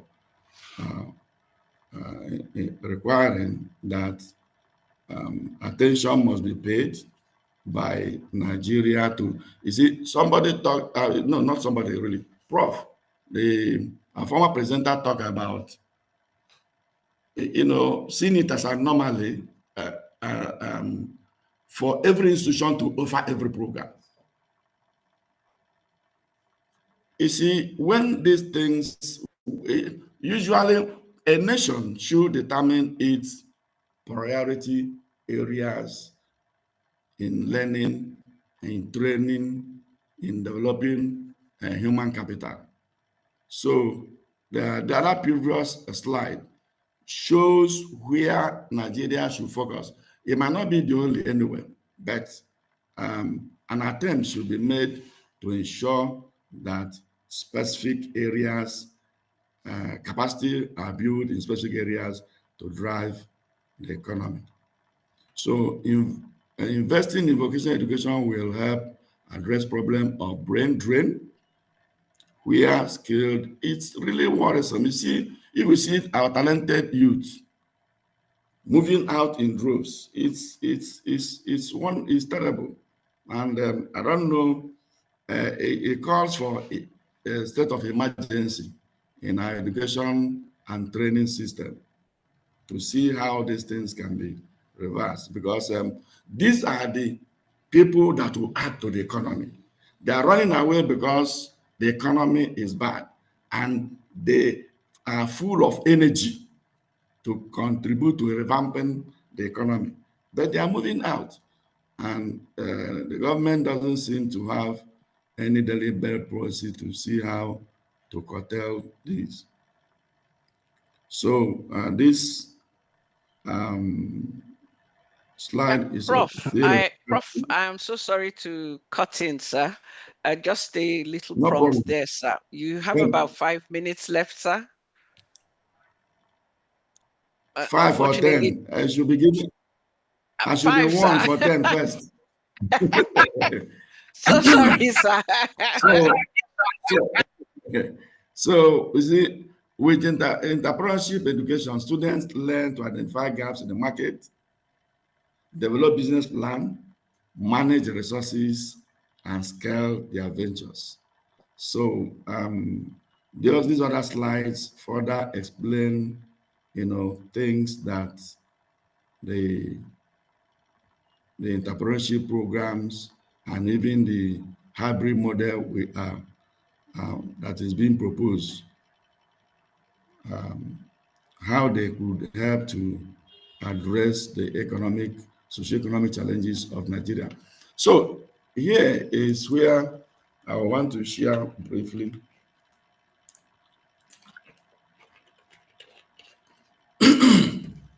This is one of the areas of strength of University of Nigeria NSUKA, because it happened to be one of the areas instituted that started with the onset of the university in the early 60s. So currently, like I said earlier, companies are winding down, companies are closing, even foreign ones are closing and running away. So how do we really promote skills training when these companies are not there? So with the funding we received from African Development Bank, we were able to, and for purposes of training our teacher educators, establish life enterprise work-based learning.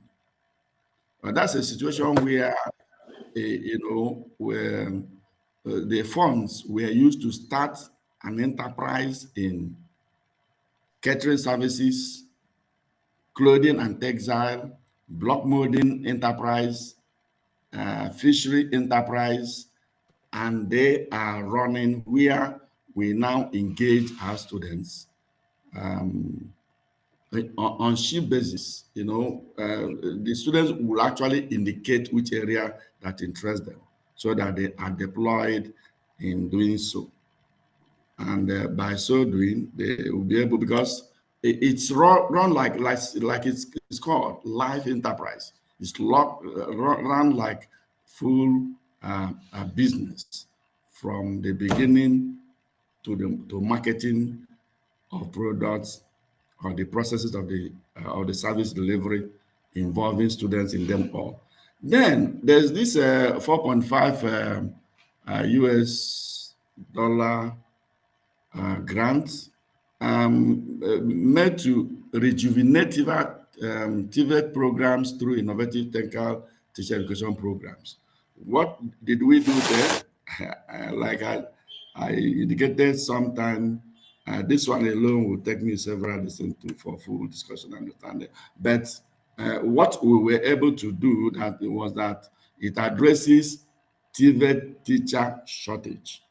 And we came up with a novel TVET teacher program. Then we also know that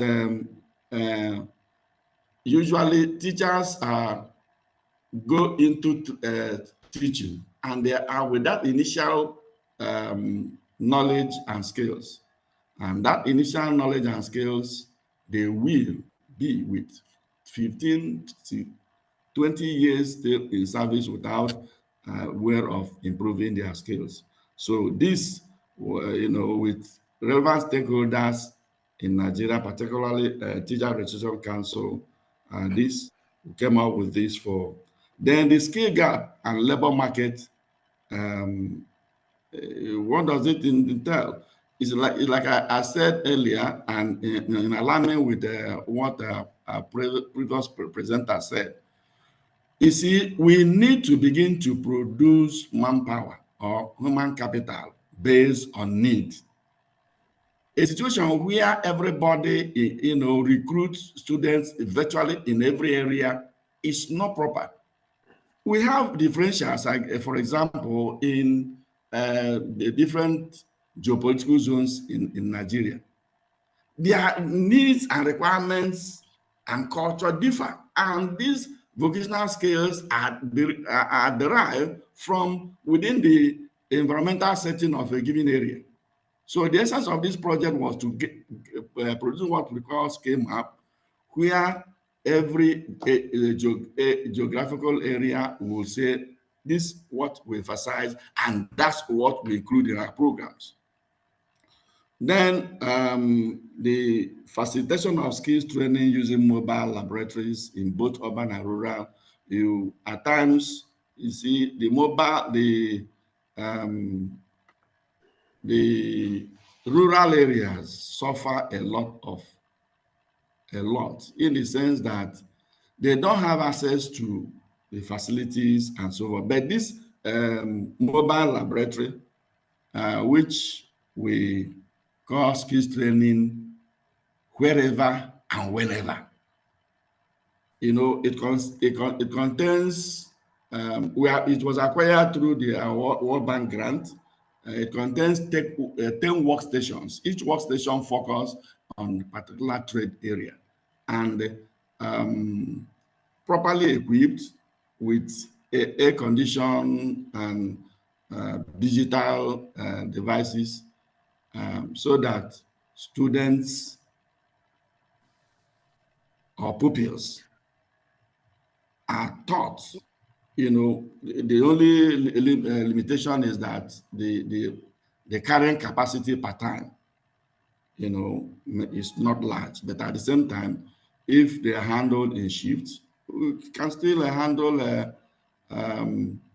reasonable number of pupils or students. My dear Prof, I am so sorry. I am going to have to jump in there.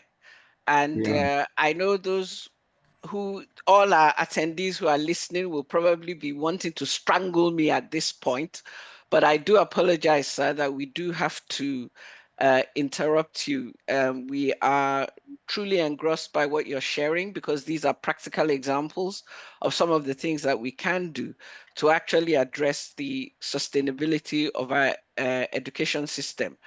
And hopefully, sir, we will have the opportunity to explore these in a bit more detail. I know that you're going to stay with us, and I'm sure that any questions that our attendees have, you'll be very happy to answer those questions as well.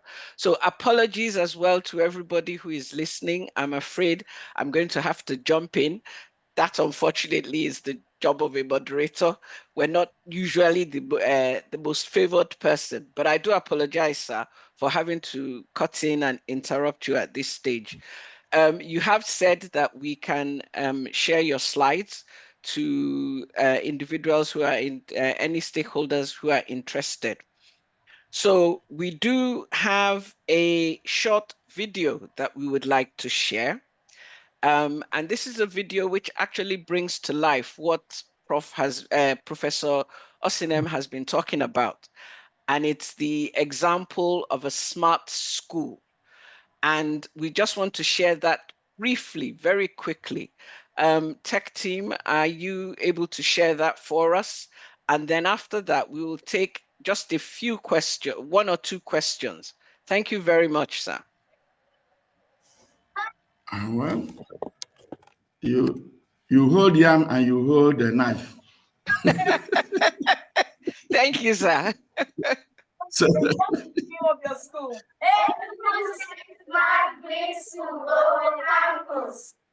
Hey guys, come with me to visiting the first ever smart school in Enugu State, O campus.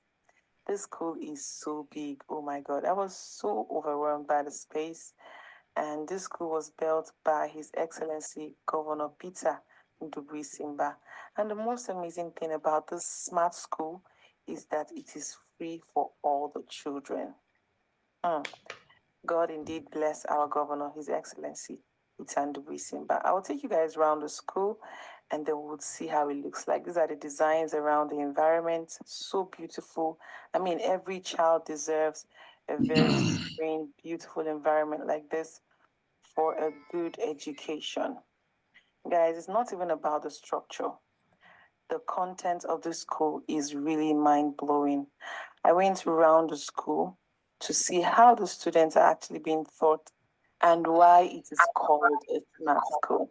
So these are the exteriors, these are the designs, so beautiful. All right, let's go to the interior. In this smart green school Owo campus, there are cameras mounted all over the school environment and classrooms and the stairs, you know, so that the children are well secured in this environment. That's really amazing. And here is when I was talking with one of the supervisors, and she was explaining to me how all the camera angles are monitored and all the children are well protected. And here is their computer room, well equipped. We also have their basic technology hub. Here they learn mechatronic activities. They learn how to assemble and repair. This is really amazing. This is really, really, really amazing. I am so impressed. This is their AI machine. This is one of their experienced teachers, you know, telling us how it works. Here is their science lab. And here is their music class, well equipped with all music instruments. We have the drums, guitar, keyboard, and etc. Also, here is their classroom, beautiful classroom. Here are my friends. Say hi. And this is me trying to feed one of my friends, you know, helping her drink her water. Good girl, drink up, clap for yourself. Yay. Okay, the governor does not just take care of their education, he also ensures that they are fed well. These kids are provided with lunch every day in school. God indeed bless our dear governor, His Excellency Peter Njibu Simba. All right, here are the kids eating yam and beans. I mean, it's a very, very balanced meal. I wish I'm these children right now. That's the playground, very beautiful and serene. You know, thank you guys for watching. There's more to see around, okay? See you guys in my next video. Wait a minute, what are these old...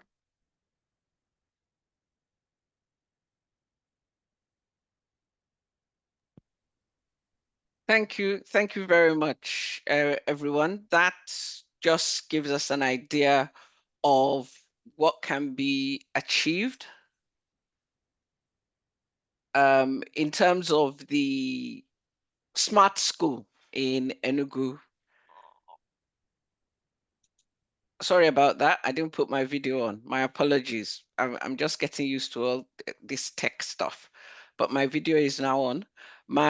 So thank you very much, Professor Osinem. I'm so sorry that I had to cut you short there, sir, but we will be sharing your slides. At this point, I would like to ask by a show of hands if we have any questions for Prof. While I'm waiting for that, I'll have a look in the chat. I believe the first hand that I saw that went up was Otumba Eric. If you'd like to unmute yourself and ask your question, please. And can we spotlight Prof again, please? Oh, I spoke too late. Otumba, you have the floor. Thank you so much, Lady Mosun. Oh, okay. Yes, thank you for bringing me in. Professor Osman, thank you so much, sir, for that. I think my question has to do with the dual education system, and you made mention of Germany as an example, and I've actually done a lot of studying around Germany's educational system just to find out how that company became so interesting. My question really is, to Nigeria, we have a very thriving apprenticeship system, but a lot of it's in the informal sector, so much so that it's not regulated, it's not, there is no, let's say, curriculum, syllabus, and so on and so forth. How do we bring this beautiful system that works for us on an informal level into perhaps a more formal setting, so much so that we can have a bit of standardization and, you know, apprentices would have formal education as well as, you know, learning the trade as they do currently. But most of them, once they go into the apprenticeship system, drop out of school and they're missing out on the formal education system as well. How do we bring this up into the 21st century, so to say? Okay, you are very correct that our apprenticeship system is wonderful. But unfortunately, you still see that practitioners practice under crude and unimproved environment, or adopt crude practices. And what we did at the University of Nigeria,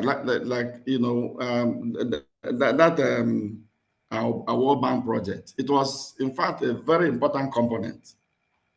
And that is how, if you like, a mini way of formalizing the informal. So we identify the informal vocational and technical education system, and because what makes them really that informal is that that training are based on what the master has, what the master knows. There's no documented curriculum. And then also we develop a program. Incidentally, research is an interesting thing. So we don't have to claim that something succeeded when it failed. That aspect of the project, I will not say it failed, but we learned a lesson. And what is that lesson? You see, that when we were trying to galvanize them, bring them together for the project, they were very skeptical. They first of all thought government is coming to bring in measures of taxation. We had informed them that there's nothing like that, that we are interested in what they are doing, and we want to help them to streamline what they are doing, so that it will be systematic in operation, and then they yield more results. They accepted, and heeded to our invitation.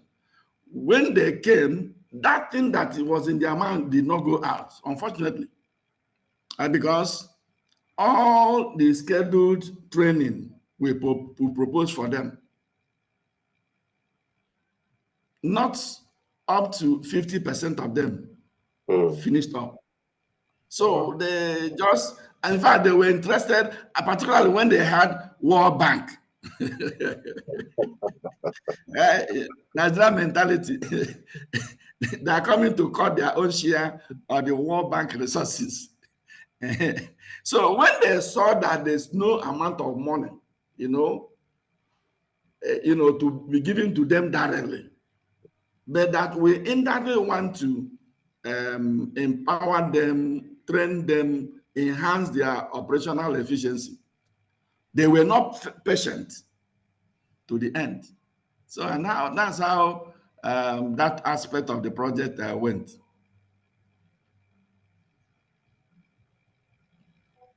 Thank you very much for that, Professor Osinem. Otumba, I hope that answers your question. We have another question from the floor. A hand was up. Mrs. Anigboju, are you there, please? I spotted your hand up. Do you have a question, ma?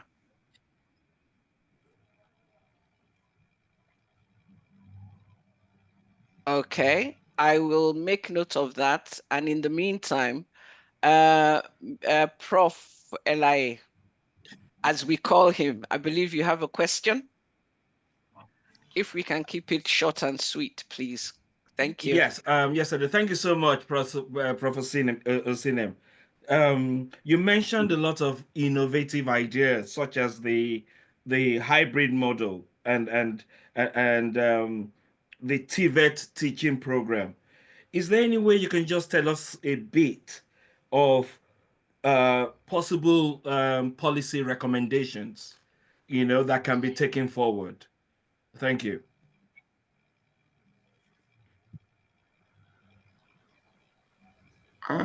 Yeah, certainly, some of these issues don't go in isolation. Certainly, if one is to guide the government properly, and also if government will reduce bureaucracy in adopting the measures suggested. Why not? You see, each of the projects we handled, there are aspects, policy aspects, which we normally recommend for improving what is on ground already. So as we are discussing now, there's no specific policy I will tell you, I will give you, I'll mention, because it all depends on which angle or which aspects of the system are you referring to. Oh, okay. Just a quick one. Policy relating to implementation strategies, for example. Implementation of what? Yeah, strategies. So the good examples that you've presented, how can that now be widened and shared with other institutions? In terms of dissemination, certainly, like I tried to share with you the other time, each of these projects, we ensure wider participation and involvement of different parts of Nigeria.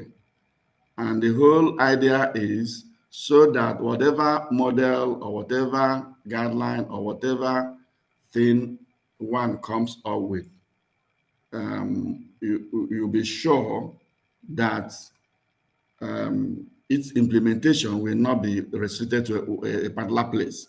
Then secondly, a very interesting aspect also is that all these other projects I mentioned, I didn't exhaust the different components of the project in some of these things I talked about. Normally, the three regulatory agencies in Nigeria, we get them involved. We get NUC involved, representatives of NUC in each of these, NCCE and MBTE. The whole essence is that as we try to wind up the project, that there will be a technical session of these regulatory agencies with our own team to pencil down what is it that could be projected in this in their regulatory functions in order to ensure acceptance, key in of these agencies, because they have wider tentacles than us, University of Nigeria. So that's usually what we do. Yeah. Thank you so much, sir. Thank you. Thank you very much, sir. Lady Mo. Yes. Just before you move on, I believe there's another professor who wants to. Oh yes, I have spotted that. Okay, all right. Spotted that. Okay. I was just going to thank Professor, and also I believe there are three hands that were up. So I will start with Professor Sadiq. If you can please hold on 1 second, sir. I have acknowledged your hand. But Mrs. Obianoju Anigboju, I believe your hand was up, ma. Do you have a question for Prof, or have we unfortunately lost connection? I think we might have lost connection. She needs to unmute. You need to unmute, Ma, if you can hear me. Oh, I think she may have dropped out. I am aware that she is traveling, so her signal may be dropping in and out. If that is the case, Professor Sadiq Abdullahi, you have the floor, sir. You need to unmute as well, sir. Okay, unmute. Okay. Yeah, okay. Thank you very much. Okay, thank you for inviting me. I just got the invitation when I woke up this morning. I'm in Miami, Florida, from my good friend, Eric. who just asked question. I came to the end of your PowerPoint presentation, and I'm looking forward to the whole. And I saw the video, and so I cannot go in there because I caught the presentation at the end. But I am in education at the secondary school level, as well as in the teacher education at Florida International University, for over 25 years. So, and I teach government, I'm a curriculum specialist, I'm a global education. So when I saw the topic, very quickly, I got interested, right? Okay, so just to cut the end of the program, I'm only going to talk about the video that I saw, and then of course, and then ask questions from there. And then maybe when we have opportunity to talk next, then I can go into specific. For example, the location. Is it a private school? And then is it who is benefiting? I heard the governor and all of that. So my question is now, because we're talking about sustainability, so that is my area of specialization. What is it and how does it impact Nigeria? That's number one. For future discussion, number two, what about the other part of Nigeria? I'm from the north, right? So do we have smart schools? I'm sure we do, right? So the issue of private sector and public sector initiative, right? I want us, maybe the professor, to shed light, because I cannot go into your presentation because I didn't listen to it, but at least you guys get an idea. My interest is, okay, we're talking about Nigeria. What about my region, Northern Nigeria? What's going on? Thank you very much. All right, thank you very much, Prof. Sadiq. You are correct that any goodie any available goodie should go around. However, we know that governance and democratic dividends vary from location to location. The first question you ask is, whether it's really a public school. It's owned by government. The governor of Enugu, the executive governor of Enugu State came in, and I think the previous governor started the initiative, and he came and then boldly took it up to establish a smart school in every ward. I think 225 wards or so. I'm not sure of the figure in Enugu State. And he began with some pilot ones.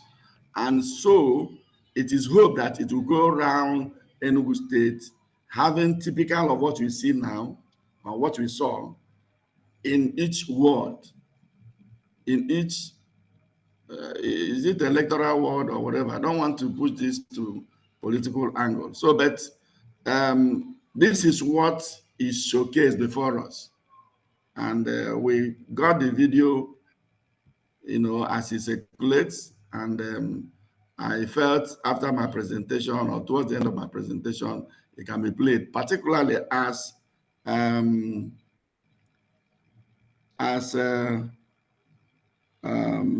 Madam Munomola mentioned. It is for our learning, for our understanding, and also to show example of what we are talking about. Because the concluding aspect of my presentation is integrating digital education, digital learning, digital whatever, into teaching and learning. And then that very video showed a few examples of it, where even small kids are exposed to AI machines, that kind of thing. So whether it can go around the country, why not? If our government and our governance is diligent enough to deploy resources into these areas, why not? I think I got the clarity now. Now I understand. It's a regional, it's a focused program. It is not, yet. I'm just, like I said, I didn't. It could No, be no problem. a template. It could be a prototype, right? Where others can now come in, observe, and then and then try to, use part. Yeah, Yes. you talk about governance, you talk about leadership, you talk about and talk about state government. We all know that yes, it is the responsibility of the state, to take care of education. Like I said, I'm interested in sustainability. What does that mean in the context of general education in Enugu, for example, right? So I hope that we'll look at legislation, the role of legislation in helping sustainability of schools. Then we can look at governance, right? And then we can look at what we do in America. Like I said, I am American trained. I've been here, 44 years, right? So I know inside out of, the relationship between the three tiers of government, and also the role of the federal government in helping states to sustain public education. I'm very interested in this project because the federal government is not really doing anything in Nigeria, to come in and step in. We have what is called Title 1, Title 2, Title 3, Title 4, Title 5 here in America that allows federal government, to not encroach, but to say, you know what, we can provide assistance in this area because it's a national interest, national security, and all of that stuff. I've never seen. Go ahead. Somebody wants to talk, sir. Yes, it's the other co-moderator. This dialogue or this conversation is quite interesting, and Professor Sadiq, you just talked yourself into some assignments that we're going to take forward without paying you for it. So the immediate assignment is that you might be waking up in Florida, you're 5 hours behind, so you might still be feeling druggy from the night sleep. We're going to put you on the panel later this afternoon. You can be part of the panel conversation. But more importantly, I think your background is quite interesting. This seminar we hold every year. You describe Otumba as your friend. He's not your friend, If he's your friend, he should have mentioned you to us before now. So you've got yourself a spot for next year's program.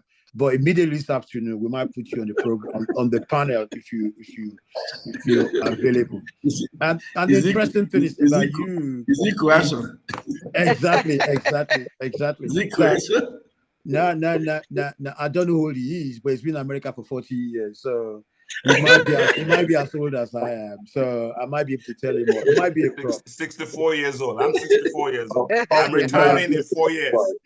I'm retiring in 4 years. I'm not going to reveal my age because, so thank you very much. I understand you've got an interesting profile. Apparently, Professor Sadiq, who impromptu joined the session, also represented Nigeria in sports at the Olympics, Davis Cup. Yeah, tennis. Wow. I'm also a policy writer for Nigeria in terms of sports. So you can Google my name. Everything is there in the. No, we don't need to Google your name as long as you don't add in your biography that you know Otumba. If you do, people might run away from you. Right. So can we move on because I'm conscious of time. Yes, one thing I will ask is, I believe there was another question, but please hold that question. As we have mentioned before, there will be a panel session at the end of when we take on our last, but by no means the least, our final speaker. One thing I will want us to do now is to just take a short break, and we will be back here in the next couple of minutes. I'm conscious that we've been on screen now for 2 hours, and that is not good for our health. And I'm sure we're all very health conscious. So if we'll just take a short break and then we'll be back here shortly. So please just put your cameras off and put your mics on mute, and we shall be back with you very, very shortly. Please, thank you very much. Precise. What time are we expected to come back? We shall be back at 13:18. 13:18. We So shall that's be 5 back at minutes break. 13:18. So that's just a quick 5-minute break. Okay. 13:18.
Hello, Lady Moore.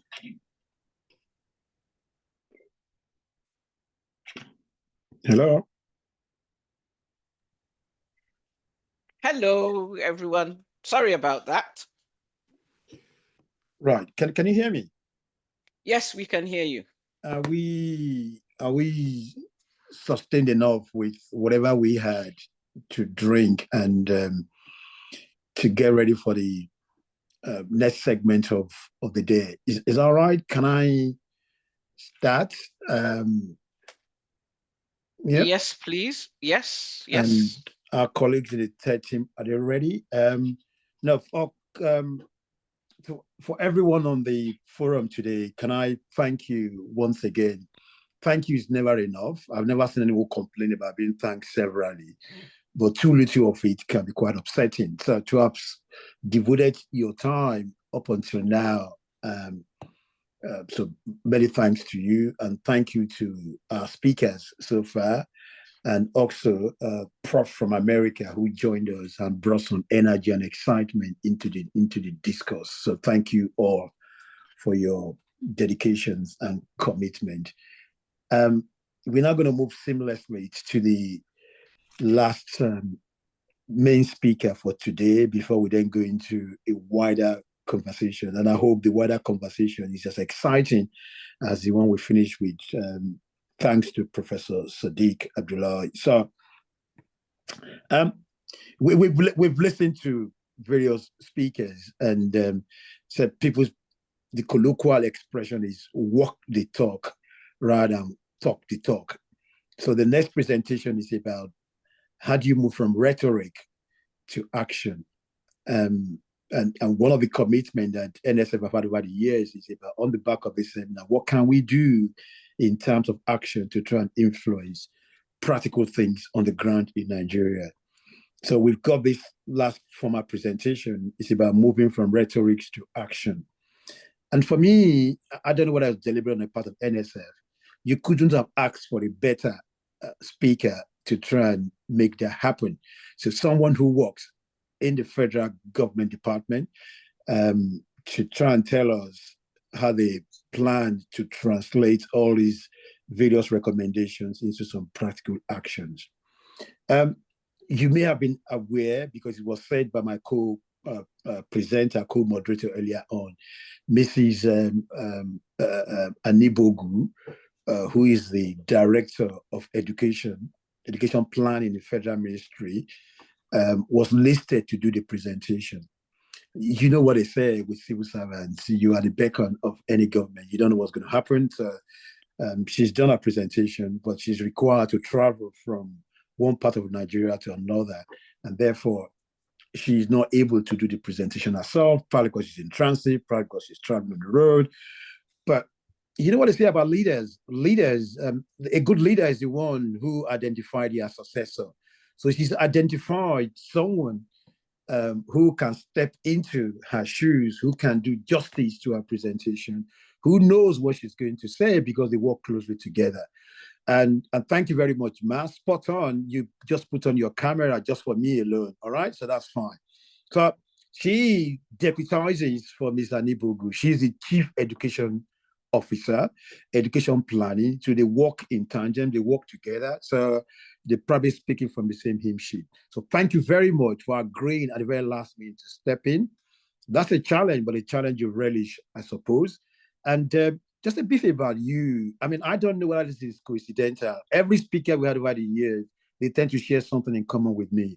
We both have the same qualification, first degree in political science. We both have the same master's degree in political science. So I'm delighted to be introducing you in that respect for what you do. And like I said, you are the Chief Education Officer, Education Planning and Management. Both yourself and your boss, you use data to make sense of curriculum, to evaluate programs in Nigeria. So therefore, you are in a better position to speak about action planning. Beyond that, I also understand your alumni is International Institute of Education Planning. You are a member of the community of practice in gender transformation education. So that's quite challenging. And you specialize in education planning and management. Thank you once again for being with us. The floor is yours, ma'am. Miss Helen Usu. Thank you.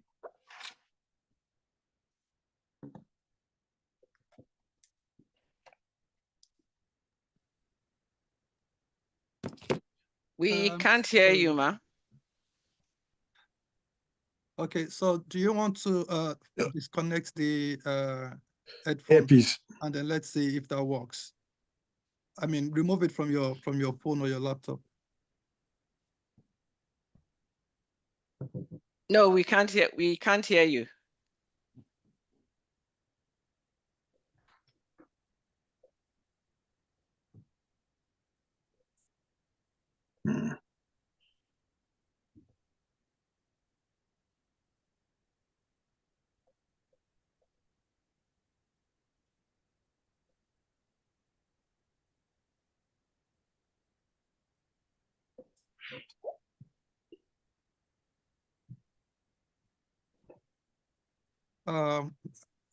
We still can't hear you.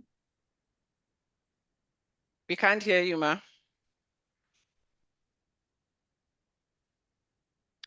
Please bear with us, everyone. Technology always plays a part, but we're working on that.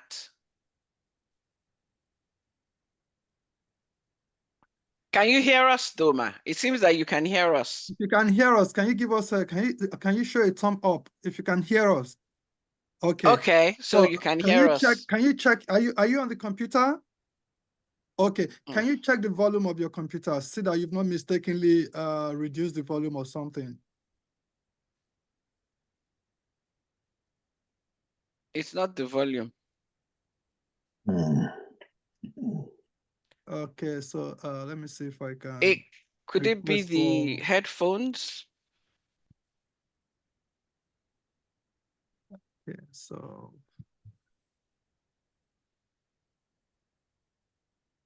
Apologies, everyone. Normal transmission will resume shortly. The delay is due to a technical hitch. Mrs. Anigboju is here. Okay, Mr. Anigboju has raised her hand. Yes, ma'am. Are you able to come on?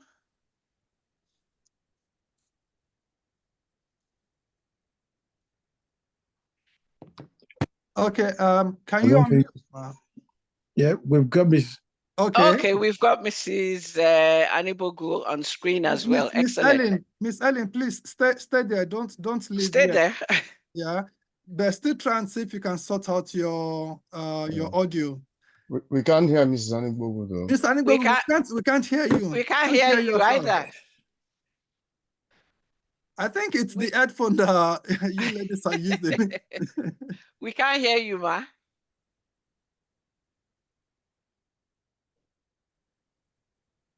Are you hearing me now?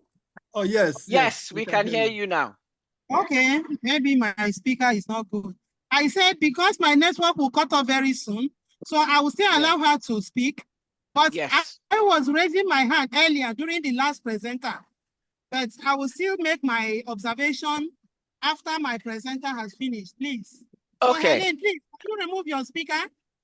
Remove your earphone. You can speak directly. Yeah, we've tried that. We've tried that, ma. We still can't hear her. Excuse me. I think she should take it out of the laptop. It's still exactly. connected to the Unplug laptop. Yeah, can you unplug your headpiece? Can you unplug it from your laptop? Okay, she has done it's that, unplugged, but we still can't hear. No. We still can't hear. So, Ma, can you log out quickly and log back in? Wow. Thank you. When you are in again, please don't plug your earpiece. And then maybe Rashid, you can start sharing the slides. You want to share the slides? Yeah. Yeah. Thank you. You can come up with the slide. If I'm cut off, she will continue from. She will join in. Yes. Okay. Let me. Thank you. Sharing. As not to waste too much time. Okay, bear with me. Let me bring that up. Where is it?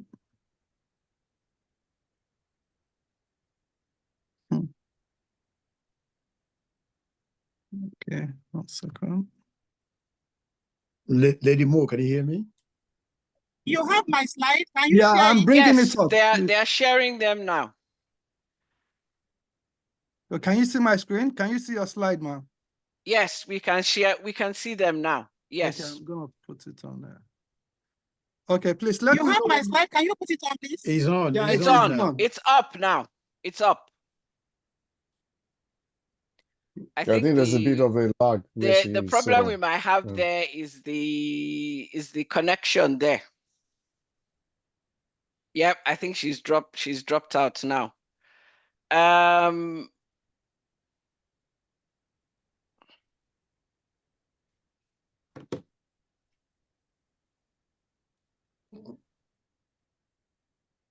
Okay, I think Miss Ellen is back. Miss Ellen, also, can you put on your camera, please?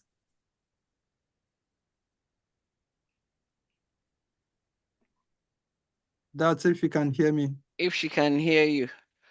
Okay, I She's think it's coming in on another device. yeah, I think she's in the process of being admitted. Okay, she's in now. Okay, so Miss Ellen, I can see you've got 2 devices. Which one do you want to use? Please put on your camera so we can spotlight you. Okay, yeah, okay. Yeah, there you, where is she? I thought, okay. Do you want to unmute now, please? Okay, can you speak into the speaker? Can you hear me now? Yes. Yes. Yes, Okay. we can hear you now. Thank you. Eureka, we can hear you now. Okay. Okay, I'm gonna share the slide now for If you you. can share the slides, yes, please. Thank you. Okay, bear with me.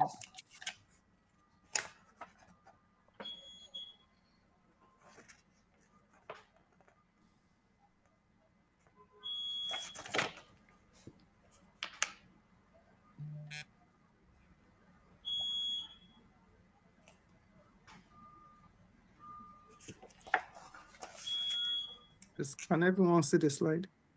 Yes, we can see the slides. Thank you.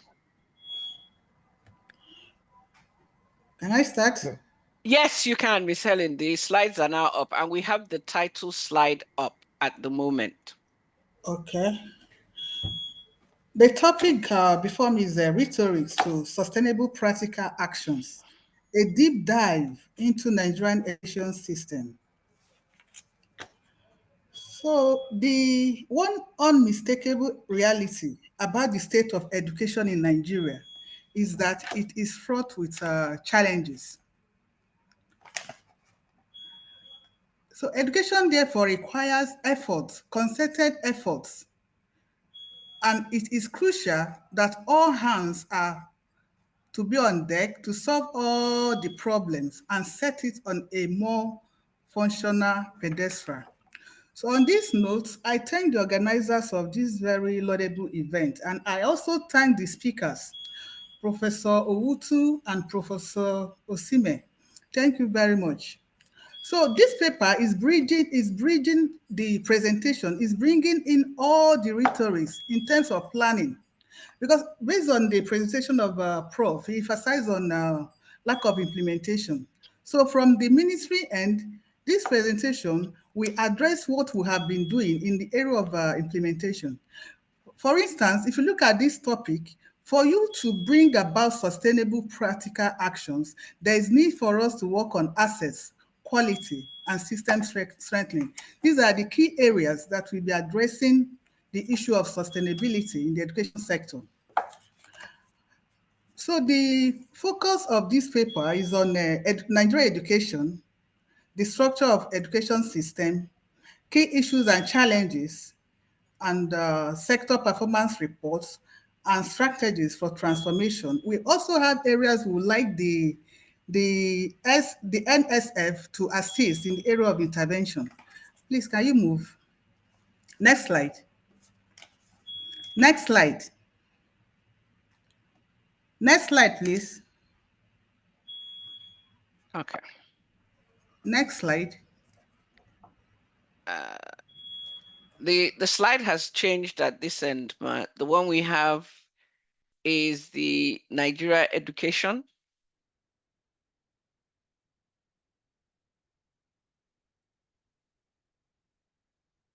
You've mistakenly put yourself on mute again, Ma. I think she might be talking about the next slide after this. Okay. So But that might be unfortunately, she's on mute.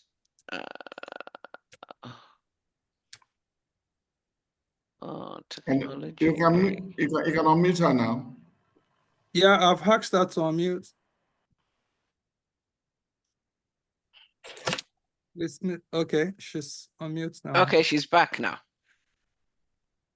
Education in Nigeria has a lot of challenges, as I earlier mentioned.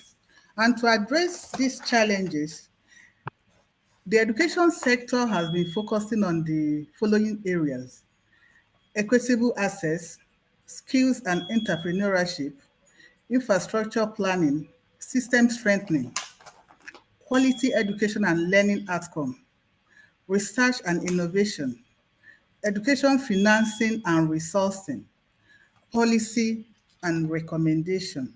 So to address this, the education sector will have a roadmap. And in that roadmap, all the key areas were addressed. And the roadmap addresses issues of a high student population. Please, can we move to the next slide?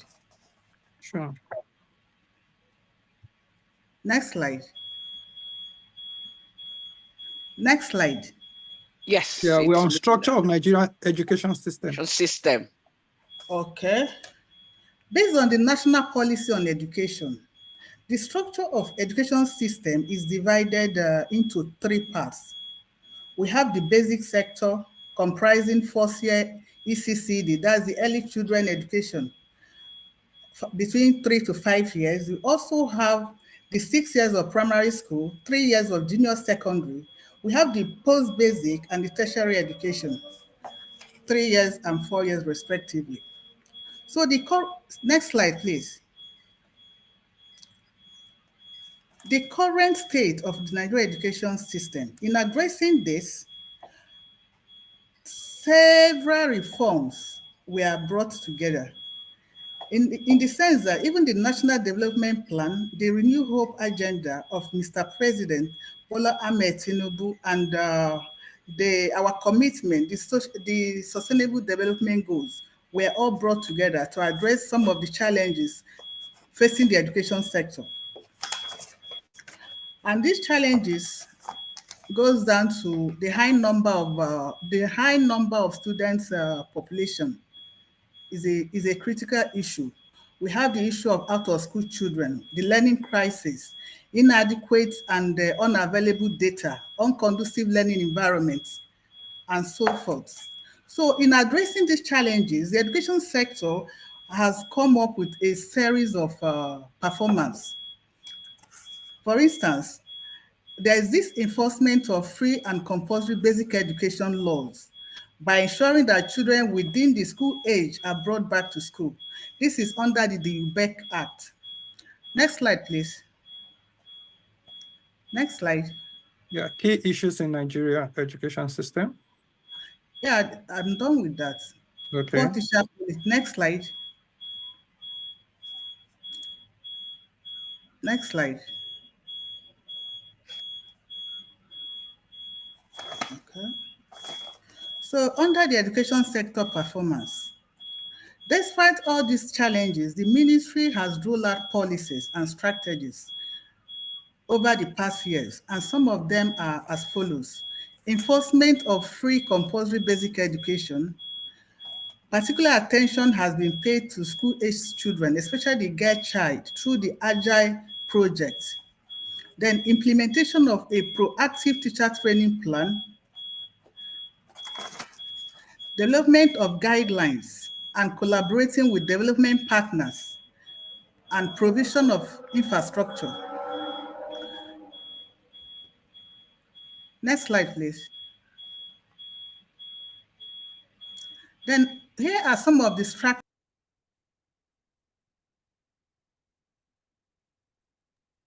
You're on mute, man.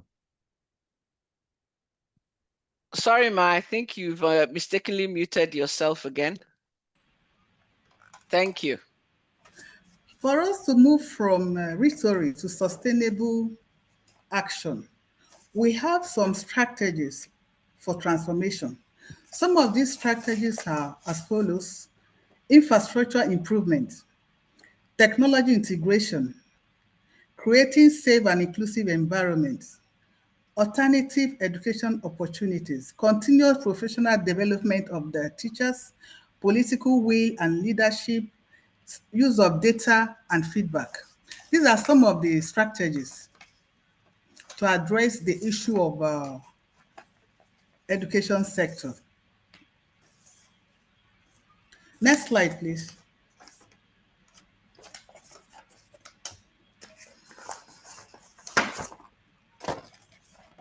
So the Federal Ministry of Education has developed a roadmap for the education sector.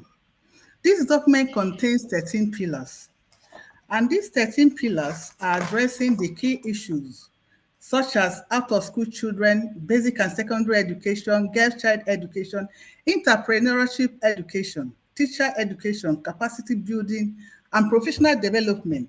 It's also addressing the issue of TVETs, curriculum and policy matter, education data and planning, information and communication technology, and library sciences. Library services in education, sorry. So the key focal areas of the ministry in bridging this gap from rhetoric to action point is as follows. One, the ministry has been able to align the presidential priority areas with the DOT policy. When Professor Owhotu was making presentation, he made reference to the DOT policy. So the DOT policy is about data repository. The D stands for data repository, the O stands for out of school, the T for teacher training and development, while the S is for skill acquisition and development. So these priority areas were aligned with the presidential priority, the presidential areas and the 23 ministerial deliverables to arrive at the DOT policy. So the data repository, we are looking at way of tackling the challenges of data in education for evidence-based planning and decision making. It will, once we get it right, it will help in evaluating progress against set targets and provision of adequate infrastructure and decision making. Out-of-school children, we all know that we have the issue of out-of-school children, high number of out-of-school children. So the strategy is to reduce the number of out-of-school children and also increase the enrollment of children at all levels with increased retention and completion rates. Teacher training and development, we need to ensure adequate provision of the right proportion of quality teachers to the number of students at all levels. Also skill acquisition. Recently, the Honorable Minister introduced 15 new trades at the basic level. This trade will address the issue of curriculum and we'll start implementing that from January next year. This will focus on practical skills and employability, digital literacy, plumbing, garment making, etc. It will also ensure that the curriculum addresses the emerging skills and local content needs. So these are the key focus areas of the ministry. Now, please move to the next slide. There are areas that we have identified for NSF intervention because we cannot do it alone. So one of the area is we need like a survey. Carrying out a survey is a very expensive task. So we need to conduct survey to gather data on various aspects of the education system. This will help us to identify problem areas, inform targeted intervention, and and influence education policy and reform. Please, next slide. Next slide. We need to conduct robust monitoring and evaluation to track progress and impact of educational programs and advise government on what strategies are effective in order to make data-driven adjustments.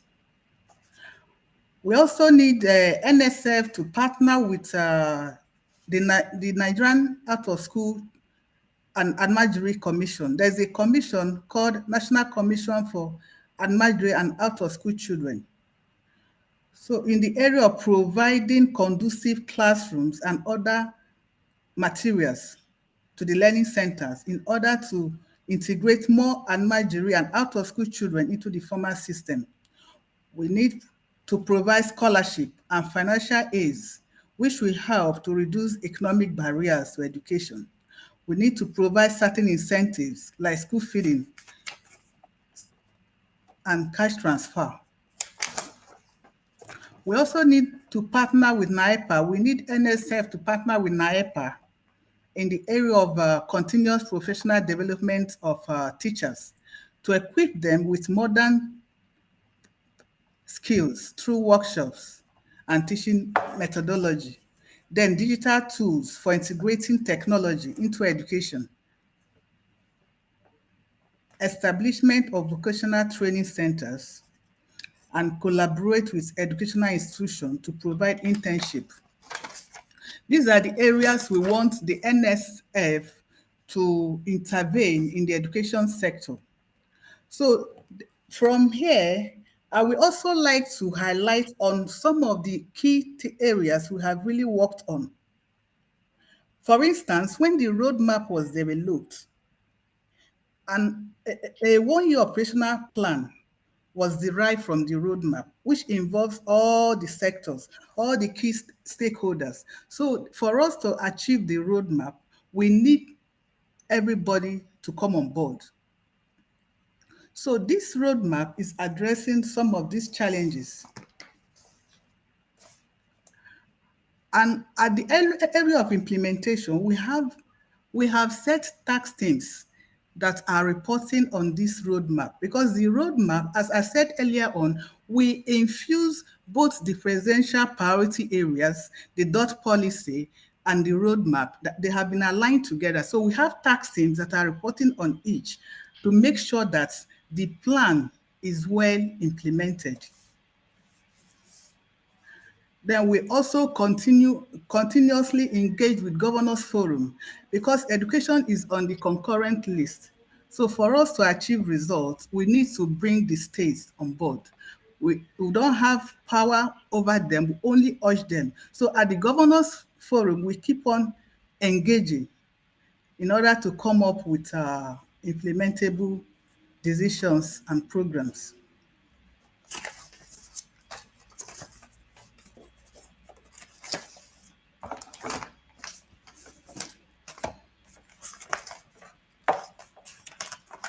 If I may just come in there, Ma, could you let us know what slide you're on now? Because I think we need to move on a little bit from the slides. The last slide, Ma. You're on the last slide now. Okay. Yeah. Can we please move to the last slide? Thank you.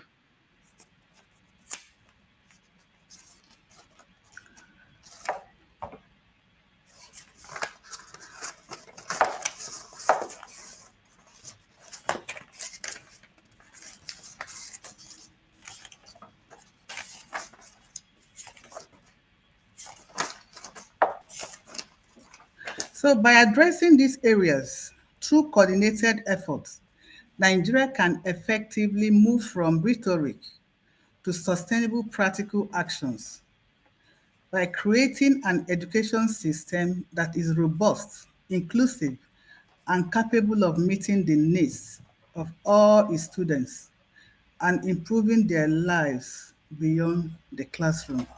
Thank you. Thank you very much, Miss Helen Osu.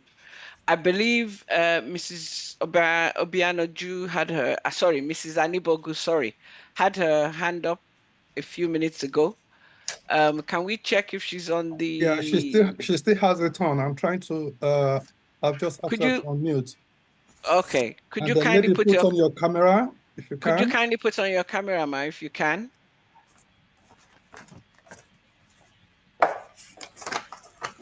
Or maybe can I suggest that she doesn't put on her camera, because that's then going to help her Or the reception. So please, if you are on mute, if you've unmuted, ma, please go ahead and ask your question.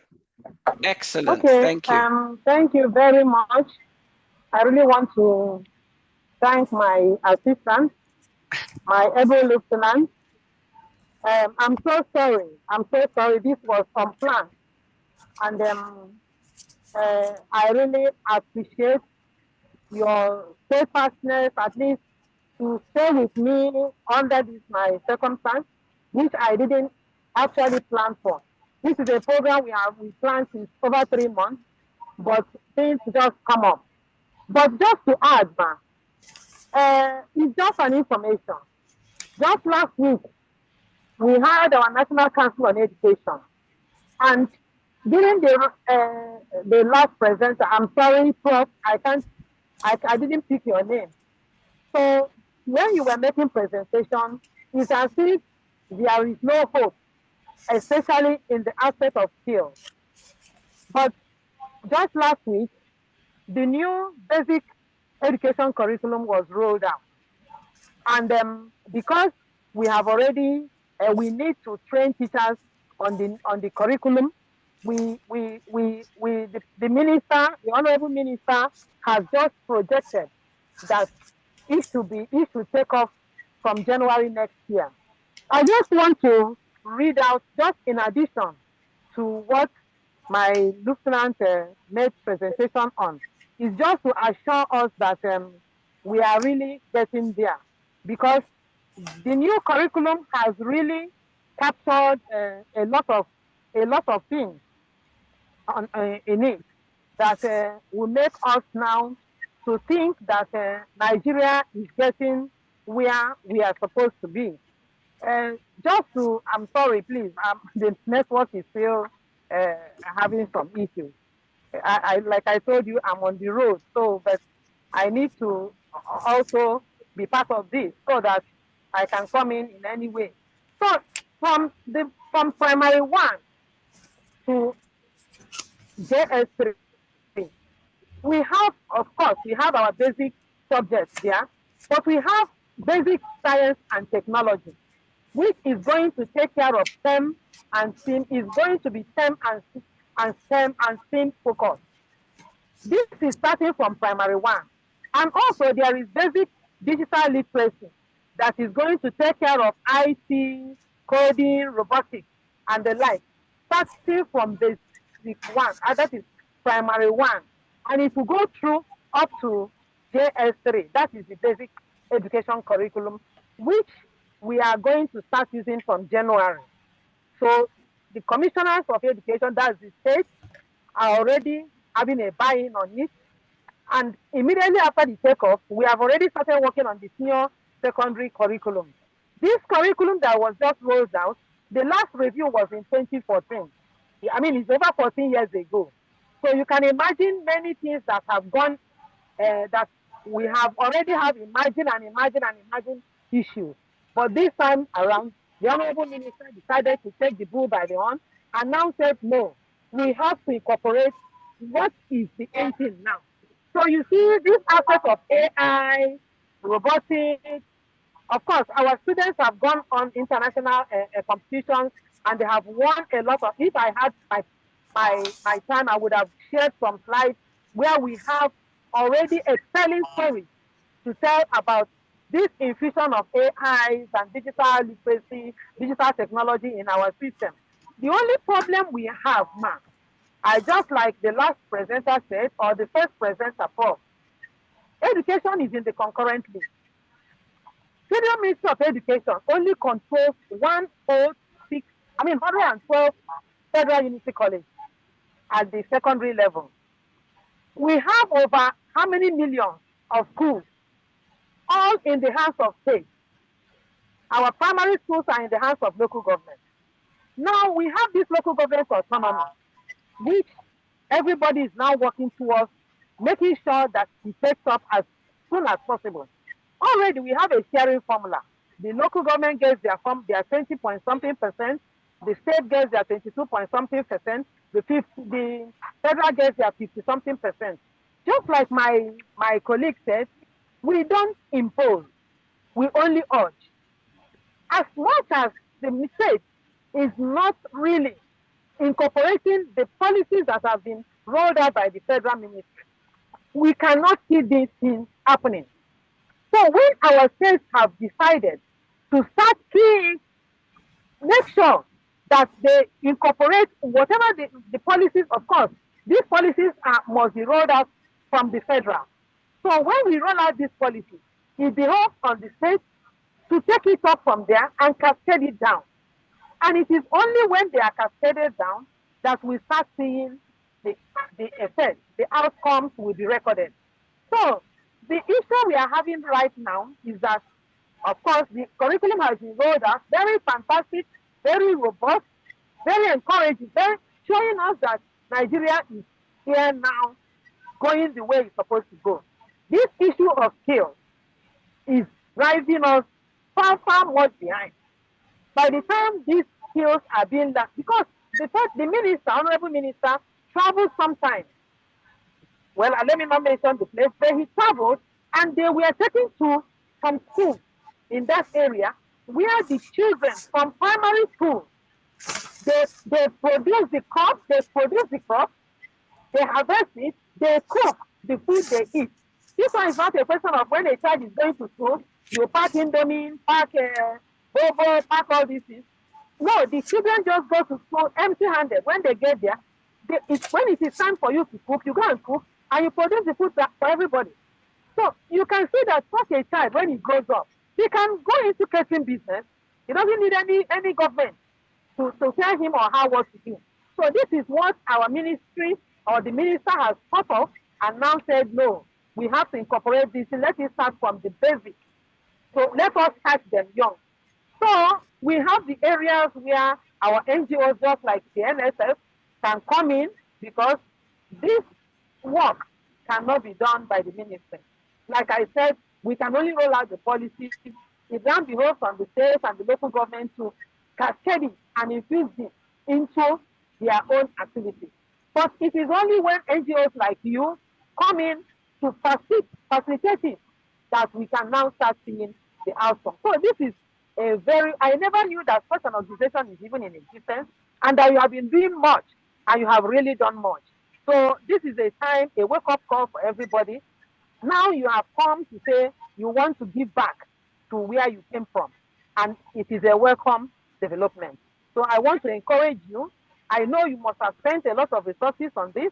Of course, you have been spending because I've seen your pictures, I've Googled, and I've seen all the things you have done. And I said, now, you have to come to the table. Let us discuss. And that is the discussion we are doing. We have given you the areas you can intervene. It is now left for you to go back and now think on how do we come in. These are the gray areas for you to come in. Others have done it.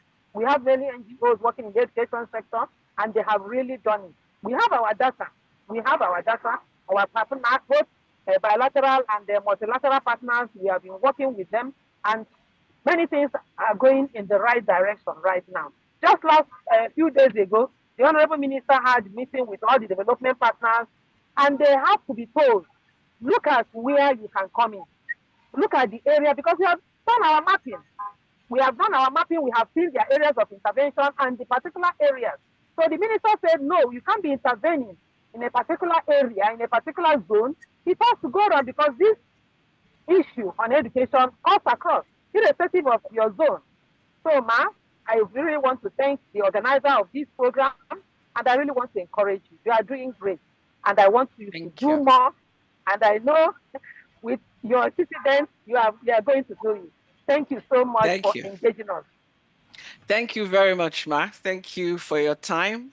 Thank you for joining us despite the difficulties with travel, and we do appreciate your commitment as well, ma. Thank you as well to Ms. Osu for joining us as well, for stepping in. I'm now going to hand over to Charles because we're going to step seamlessly into the next session, which in a way we've already started. Over to you, Charles. Well, thank you very much. Thank you again to Ms. Osu for stepping at last minute. And thank you for your leader for coming in the comfort of what looks like a limousine. I didn't realize that federal government provide limousines to civil servants. Now, so thank you. We're now going to move seamlessly into the wider Q&A. I'm sure Mrs. Anigboju didn't hear what I said, so she would have told me off. But I'm glad you didn't hear me. So we're now going to move into the panel because I'm conscious of time. A lot of interesting conversation. We had to cut short Professor Osinem, then and colleagues wanted to continue to hear from Ms. Anigboju, but time is of the essence, and especially for those who have been here right from 10 o'clock, 11 o'clock today, and our professors and our speakers in particular who stayed with us. So, in terms of the Q&A, it's a virtual Q&A. It will have been nice to have everyone in the room. So we have Professor Owhotu, who was our keynote speaker, who set the scene, and I was quite impressed with your presentation and the way you presented it. It would have been better if you'd done it in French, like I said earlier on, because I can broach my French skill. But a renowned professor from UNILAG now retired, so I think your CV speaks for itself. So thank you very much. Professor Osinem, no, thank you very much. I did say I will complete your introduction.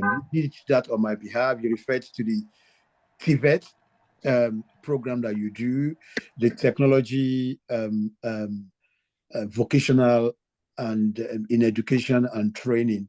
It's absolutely delighted. I mean, I hope your enthusiasm for vocational training is well carried throughout the whole of Nigeria, because one begins to wonder. There was a time when I was growing up, vocational education was quite popular. Yaba College of Technology, Yaba Technical College in Lagos, where I grew up, was very popular. And with the things in Nigeria, and I think you made a very good point in terms of there's a place for vocational. Even in the UK here, people are now realizing vocational education is the future, and digital education in the same sense. Between Mrs. With Helen and Mrs. Anigboju, thank you very much for your passion and defendant of the federal policies and giving us hope. I wouldn't expect anything less, being civil servants, to try and create belief that the future of Nigeria is bright, the future is orange, and yes, don't cry for me, Argentina, don't cry for me, Nigeria. Let's look up and be proud and say things will change. And you've thrown the gauntlet at the NSF. You've asked us repeatedly, what can we do? We can organize a seminar, we can make noises, we can criticize, and that's perfectly legitimate. But the challenge you've given us is we should come to the table with something. So I'll leave that to the NSF leadership. So the four of you will be on the panel, just to make sure NSF doesn't escape, and they can answer the questions. I believe we got Dr. Remy Kayode, who's the Director of Education for NSF, also joining the panel. Right, I hope I've not missed. Yeah, I did promise Professor Sadiq, giving your passion, giving your lateness to the program, but you came with so much enthusiasm. Professor Sadiq can also join the panel, and it might become a comparative analysis of what is happening in America, what's happening in Nigeria, what's happening in the UK. Why not? So, folks, the floor is yours. While you're thinking, Ms. Anigboju, can you hear me? Let me start with you. Can you hear me? Yes. Right. Can I just ask? I'm hearing you very well. Yeah, in your presentation, that was brilliantly delivered by your deputy or your lieutenant, you called her. There was a reference to the number of children out of school in Nigeria, right? Is there a law in Nigeria that makes it a criminal offense for a young person not to be at school? Yeah, we have a law. It is a policy. In fact, the parents are supposed to be arrested when we get such children on the street. there is a law. Because if you look at my first slide, when I said impactful action, you will see, I mean, or the aspect that the ministry has done, what the ministry has done. There is a law that every child is in a basic, in the UBEC Act, that every child has been given the opportunity for free education. So in order to enforce that, we now rolled out a policy that says when the child is caught on the street, we identify the parents and we arrest them. So, okay. But the problem in Nigeria is these things are rolled out, but the implementation is not there. So right. All these things, like my prof said, there are a lot of policies. So it's just the buying. We have this political will for them to enforce all this. By the time they pick it up and enforce it, you will see that many things will go well. Okay. Yes. Thank you very much, Ma. Colleagues on the platform, please don't waste the talent on this virtual panel here. So let them end their time here. I was going to say end their money. I understand we're not paying any of them, so end their time. So please come up with question. But can I please plead with people so we can take as many questions as possible? Just go straight to the question, please, without a lot of precursor and introduction, if you can, please. While I'm waiting for that, because I can't see, unless colleagues can help, I can't see any questions yet. Can I quickly invite speakers, and I say please for no more than 1 minute. You just summarize what you've brought to the table today. Professor Owhotu, can I start with you, please? Just a quick summary of your key message for today, sir. Thank you. Key message is: one, Nigeria doesn't lack any policy or roadmap or goodwill. What the problem is implementation. And what the national policy is saying is in fact the road to sustainability. Because these are standard practices drawn from all sorts of sources, multilateral engagements and agreements. So it boils down to implementation, and the causes are numerous. Right. Secondly, school now has a responsibility, no matter what is affecting the conventional method. School now has a responsibility also to save humanity from the climate change emergency. So all stakeholders must now join hands to make sure that while we are trying to sustain conventional formal educational outcomes, we don't lose sight of a greater problem, which will, God forbid, see us out of extinction if we do nothing. And it's for everybody to do that. Thank you very much, sir. You're absolutely right. We saw what happened in Lagos recently with the collapse of a building.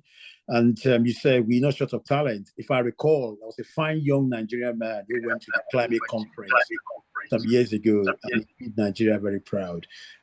Professor Osime, hit me with some goals, please, like Victor Osime. What's your key nuggets from today, sir? Well, I think the name is Osinem. Now, I'm only winding you up, sir.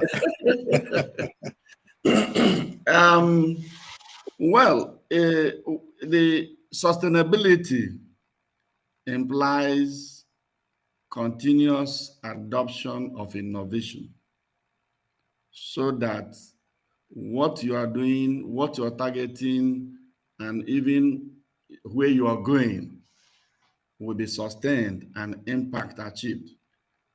So that's the bottom line of what the hybrid model I proposed. And unlike what the idea when Madam Anigboju was giving a clarification, wonderful clarifications to portray what the ministry is doing. You see, she belongs to the policy segment. I am a field practice. I'm a practitioner. So when she said that, contrary to what I said, it shouldn't be contrary. It should have been in line with what I said. In line with the no, excuse me. No, let me finish. Because you are marshalling out what you are about to introduce. It's a proposal. And what you are about to introduce is in line with what I'm projecting and proposing. Okay. So it's complementary rather than contrary. Right. That's No, I didn't use contrary. I know. I didn't use contrary. I didn't use contrary. Okay. I said to give us a further hope. I said to give us a further hope. That is like we don't have any hope, but we are bringing that hope to the fore. That's just what I said. I didn't say contrary. Thank you both. We'll come back to you. Thank you both. Thank you both. As a matter of courtesy, Professor Sadiq. So we're complementing each other. Anyway, yes. You complementing each other.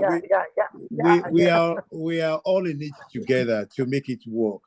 Professor Sadiq, in 1 minute, I know you came late to the show, but you brought energy to the discourse. Just 1 minute summary of what you've had, please, or what you feel. Can you hear me? I can hear you, sir. You know, and then I'm going to kind of support what Madam Onigboju's Onigboju, if I caught you, if I get you correctly, I was also part of just to compliment what you said. Okay, thank you. Just a compliment. I was part of the team that indirectly or directly wrote the roadmap in 2014, 2015, when I was a visiting professor at Federal University, Kashari in Gombe State. And I wrote the global education curriculum then. That was about 14 years ago, just to let you know that the roadmap started. And now we're getting to the point where you are now trying to get intervention outside, inside, and then the issue of implementation. So this is my observation, okay, and this is encouraging coming from the US.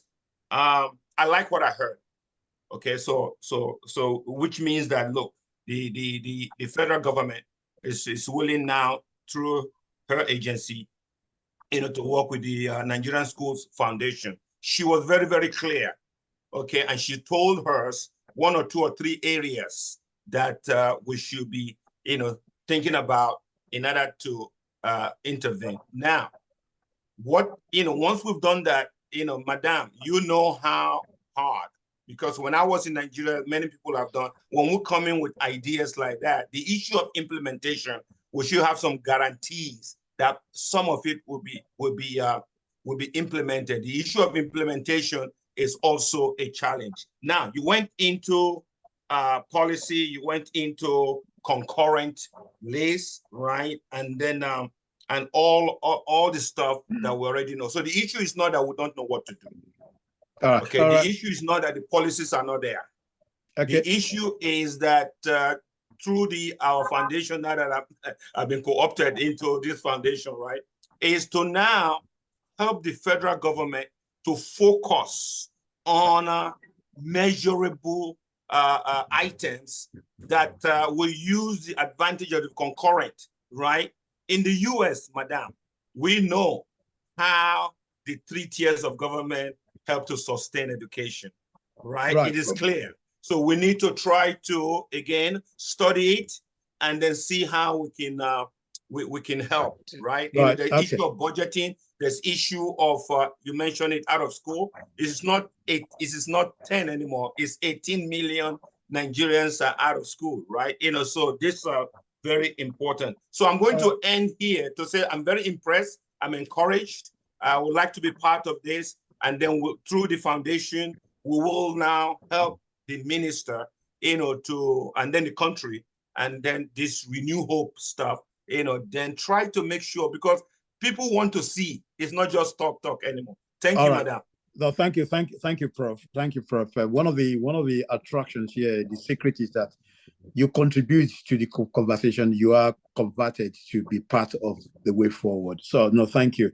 Can I just add a word? Sorry, who is that? Sorry, could I just add a word? Is that Professor? Yeah, Professor That's Owhotu. Professor Professor Owhotu Owhotu. wants to Yeah. add a word. Prof, if you can add your word as quickly as you can, because I've got so many Yes, hands it's up. just to compliment Professor Abdullahi's initial question about smart schools. Yes, there sir. are now about it's a UBEC driven project which started in 2023 January with 6 schools. Now it's all over the federation, and they are now building 37 smart schools all over the federation, and they've organized seminars for teachers, and we hope that this would be another leap into certainty when it's completed. Thank you. Thank you very much. Well, I've got people here. I should go by the order, but I might use my prerogative as a moderator to try and prioritize. People want to ask questions who are not part of the NSF Education Committee. So that's the prerogative I'm going to exercise. I think it's important. I look at the platform. I don't know whether it's a question or not, from Aninatu Falaye. Whoever this person is, I don't want to make assumption whether it's a male or female, don't know for clear, that this is my view. Free education is actually not free, as most schools collect money from PTAs, no adequate facilities for learning. I don't know if any of our main speakers want to take that up. So, Mrs. Anigboju, it might be it might be within your portfolio. Are you able to comment very quickly on that? Yeah, it is a UBEC Act that there should be an enforcement of free education. But you see, there is a running cost for every school. Probably when we talk about free education, we are talking about tuition. But you don't just expect a child to have free electricity, free food, free everything. That is not the free we are talking about. When we talk about free education, we are basically referring to the tuition. Okay. So, but many people will just want their students to just wake up from their bed and just on their way to school. And you expect the fan to be working, you expect the teachers to be paid. I mean, things don't work like that. So when we talk about free education, we are actually basically thinking about the tuition fee. Right. As you can see, I don't know if you can see what I'm saying. No, thank you very much for your response. If you can see what I'm saying, Professor Osinem, who seems to be, both of you have this to challenge each other. He's actually smiling. I don't know why he's smiling, to agree with you or to disagree with you. Prof, just very quickly, your response to that comment. To agree with me. Just very quickly, sir, before I move on. No, it's wrong for you to say that we are challenging each other. No. How can I challenge? No, challenge, Prof. Challenge is fine. There's nothing wrong with challenge. My own sister. Oh, right. Okay. Well, I think while I smile was, the way she's actually putting it, free tuition. Well, the thing is that maybe along the line, as our economy grows, we might get to that level where free education will actually be free. Similar to what we had, before in the 60s, in the West and the Eastern Nigeria, in the West particularly, Western Nigeria, there was free education where both books and facilities were provided by government. So my concern actually is judicious utilization of available resources and the prioritization of the government. If government prioritizes education, highly, why not? It's possible to deploy adequate resources to take care of some of these things. Okay. All right. Thank you very much, sir. Let me go back to, if I want to survive, let me go back to my colleagues on the committee. Rashid. Okay. Thank you. Thank you to all the presenters. My question is centered around digital schools in Nigeria. The video I watched, the only thing I saw digital about that video was just the CCTV camera, which in my opinion is just something that brings about maybe safety, of the children. not necessarily education that they went to school for. So, and I just wanted to ask you, what exactly constitutes, by the definition of the policymaker or the people that put this initiative together, and I wouldn't mind if you can, direct me to where I can read further about this, but what exactly constitutes a digital school in the context of Nigeria? Thank you. Thank you, Rashid. I thought you were a very quiet person, not as controversial as I am. But I like the question. All you saw was CCTV and food rather than anything digital. I don't know. Is anyone who's going to take that question, please? Yeah, maybe I should volunteer. Yes, sir, Prof. Well, in the main paper, I defined smart school as a modern concept where technology is used to make teaching and learning better. So CCTV cameras, as you've said, that's about safe schools. Yeah. So use of technology to make teaching and learning better. The goal is to make education top-notch and help students learn better. Smart schools are modern tech like artificial intelligence, virtual reality, and more to make learning exciting for students with different needs. Smart school education offers different services like virtual classrooms and online communication, channels between students, teachers, and other helpers. So I've just quoted what I have in my text from Extra Marks as a definition. But Nigeria also has its own definition because the UD is working together with the Korea Overseas Development Agency, who are midwifing the Nigerian Smart School project. Thank you. Thank you very much, sir. Thank you, sir. Yeah, for the benefit of colleagues, Rashid is one of the lead for NSF IT program. So he's got an interest in that. And I know Dr. Remy is on the call. So just seamlessly, if I just ask you, there is a teaching program that we NSF deliver for schools in Nigeria. Does that include digital education, please? Thank you. What we deliver is our modules to complement what our teachers in Nigeria, what they go through in terms of their own training. And obviously it does include, especially in this age that we live in, includes some form of digital education that is being learned in the process. Yeah. Thank you very much. If time permits, I might come back to you about safeguarding, which is no one has mentioned today, which is key to education in Nigeria. But let me go back to my list. Jules, please. If I call again, please, my plea with colleague, let's keep our questions as short as possible and answers as short as possible, so we can take many questions in the course of, right, Jules? Hi, good afternoon, everyone. So my question or my observation, if you want to put it that way, is we're talking about implementation, and I think I don't know, I've been out of the system for a while, so let me just say what I feel or what I think. And obviously being an English teacher, because I teach English, so implementation, execution, maintenance, they're all action words. And my question would be, what type of action do we put in place? Because even though we implement things, do we break them down into bite-sized pieces or bite-sized tasks so that we're able to execute them? And then when we execute them, are we able now to maintain them? Because I realize that in Nigeria, we don't really have a maintenance culture. So we have a lot of implementation, we have a lot of good things, we have a lot of great ideas, but give it 1, 2, 3 years down the line, and then everything could just come to like a halt. It's like nothing's happening. My question, how can you implement, execute, and maintain, and then also integrate all at the same time? Right.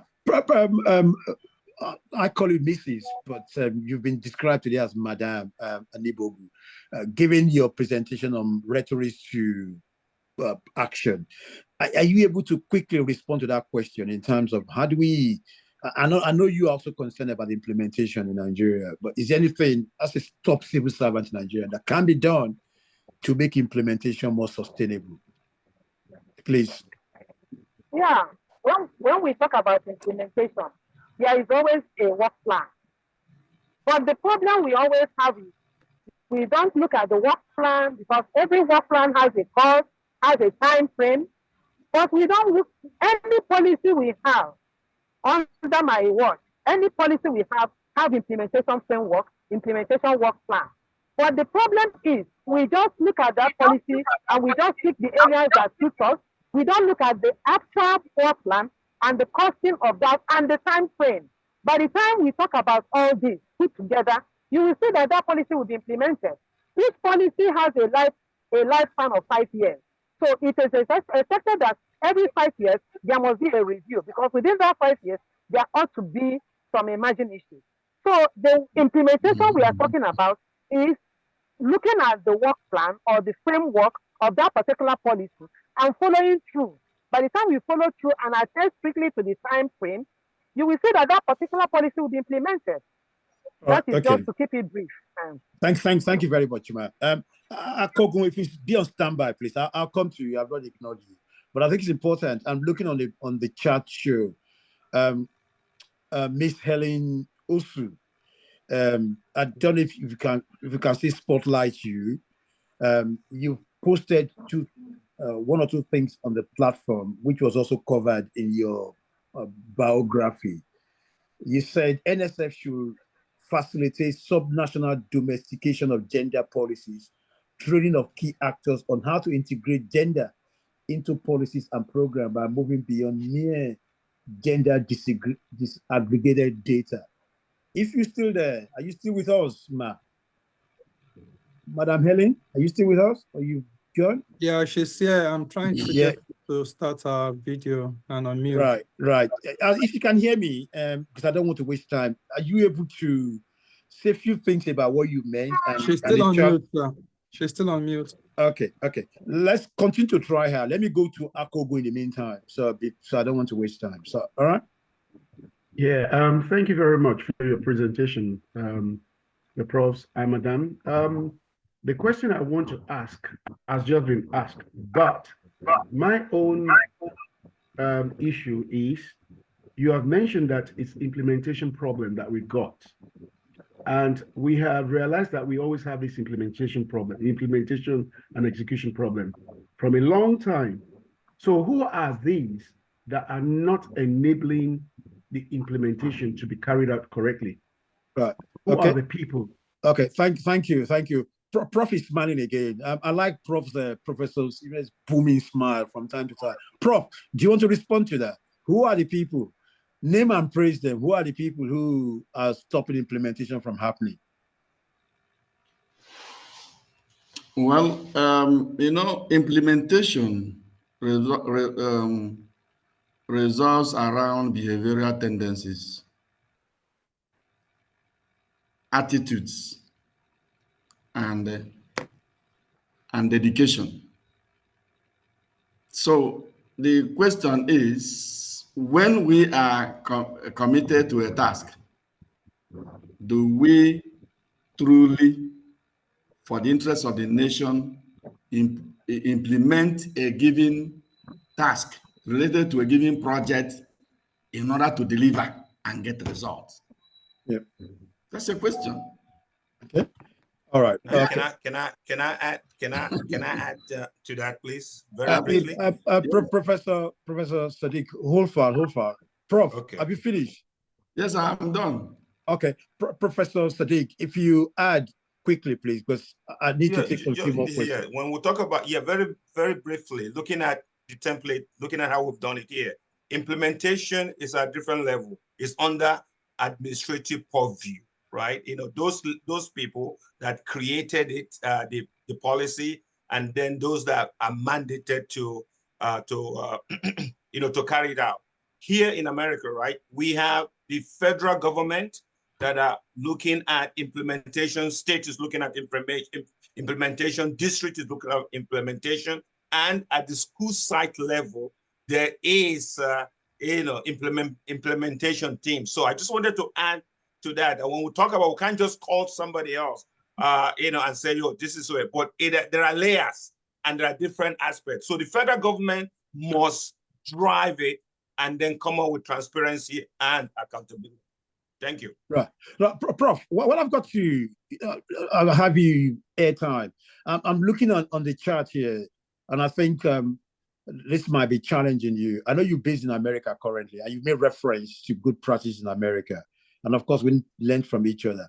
But someone on the chart here, Mustafa Sadiq said the key word is implementation and integration, because our leaders look and copy a system from abroad and bring to our schools without considering our culture and race society. Is that a challenge? Is that someone having a dig at you? Well, I mean, remember, go back to history now. I mean, we're parting our Nigerian democracy, governance, and based on American style. So that is fundamental. So we'll take it from there, but we can adapt, right? No, it's not a challenge. We've said it over and over again, right? When China, they mentioned Russia smart school, Korea smart school. We need this, innovation. We need these ideas.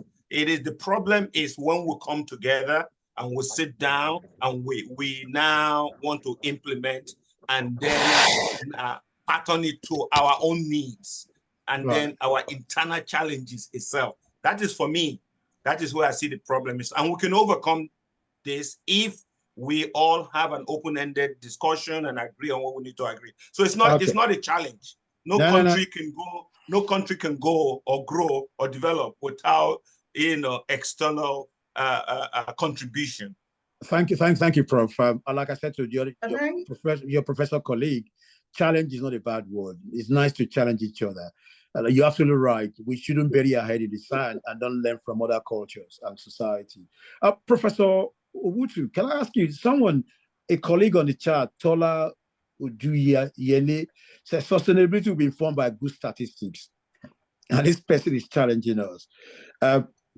Do we have actual figures concerning population of our school-age children, and by this plan appropriately? Or are we just making plans without having the figures to back up our plans?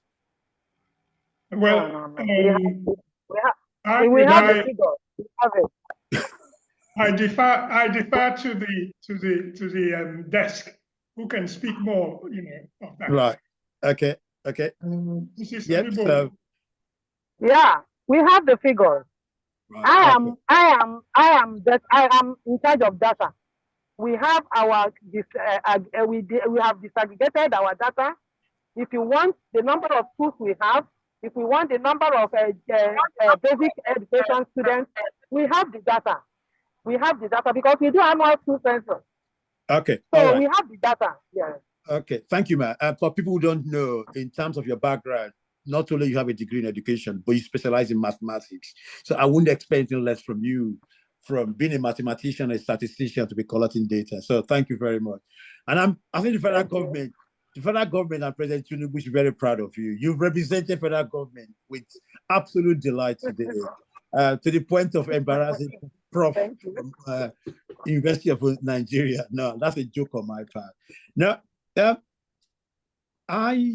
did you manage to get? You're making an insinuation that doesn't exist. I know, Prof. I like to whine Prof. So. I wasn't able to. Okay. So we probably coming to an end unless anyone has any. Mr. Charles. Sorry, she's on. We have a poll. Sorry? I'm coming. I'll pick that up in a minute. Sorry. Did you manage to get her? Is that what you said? I think Helen is on. Yeah. Helen, can you hear us, please? Because she's introduced something interesting. You need to unmute yourself, Helen. Hello? Yeah, I'm asking her to unmute. Please unmute yourself. She's introduced something different that no one has referred to. I just wanted to hear from that in terms of gender transformation education and domestication of gender policies and so on and so forth. Are you there, ma? No. So, can I give the last question to... Let's try again. Madam Helen, do you want to try again? Mrs. Anigboju, do you know what she's referring to? I don't want to make an assumption that I understand what she's referring to in terms of.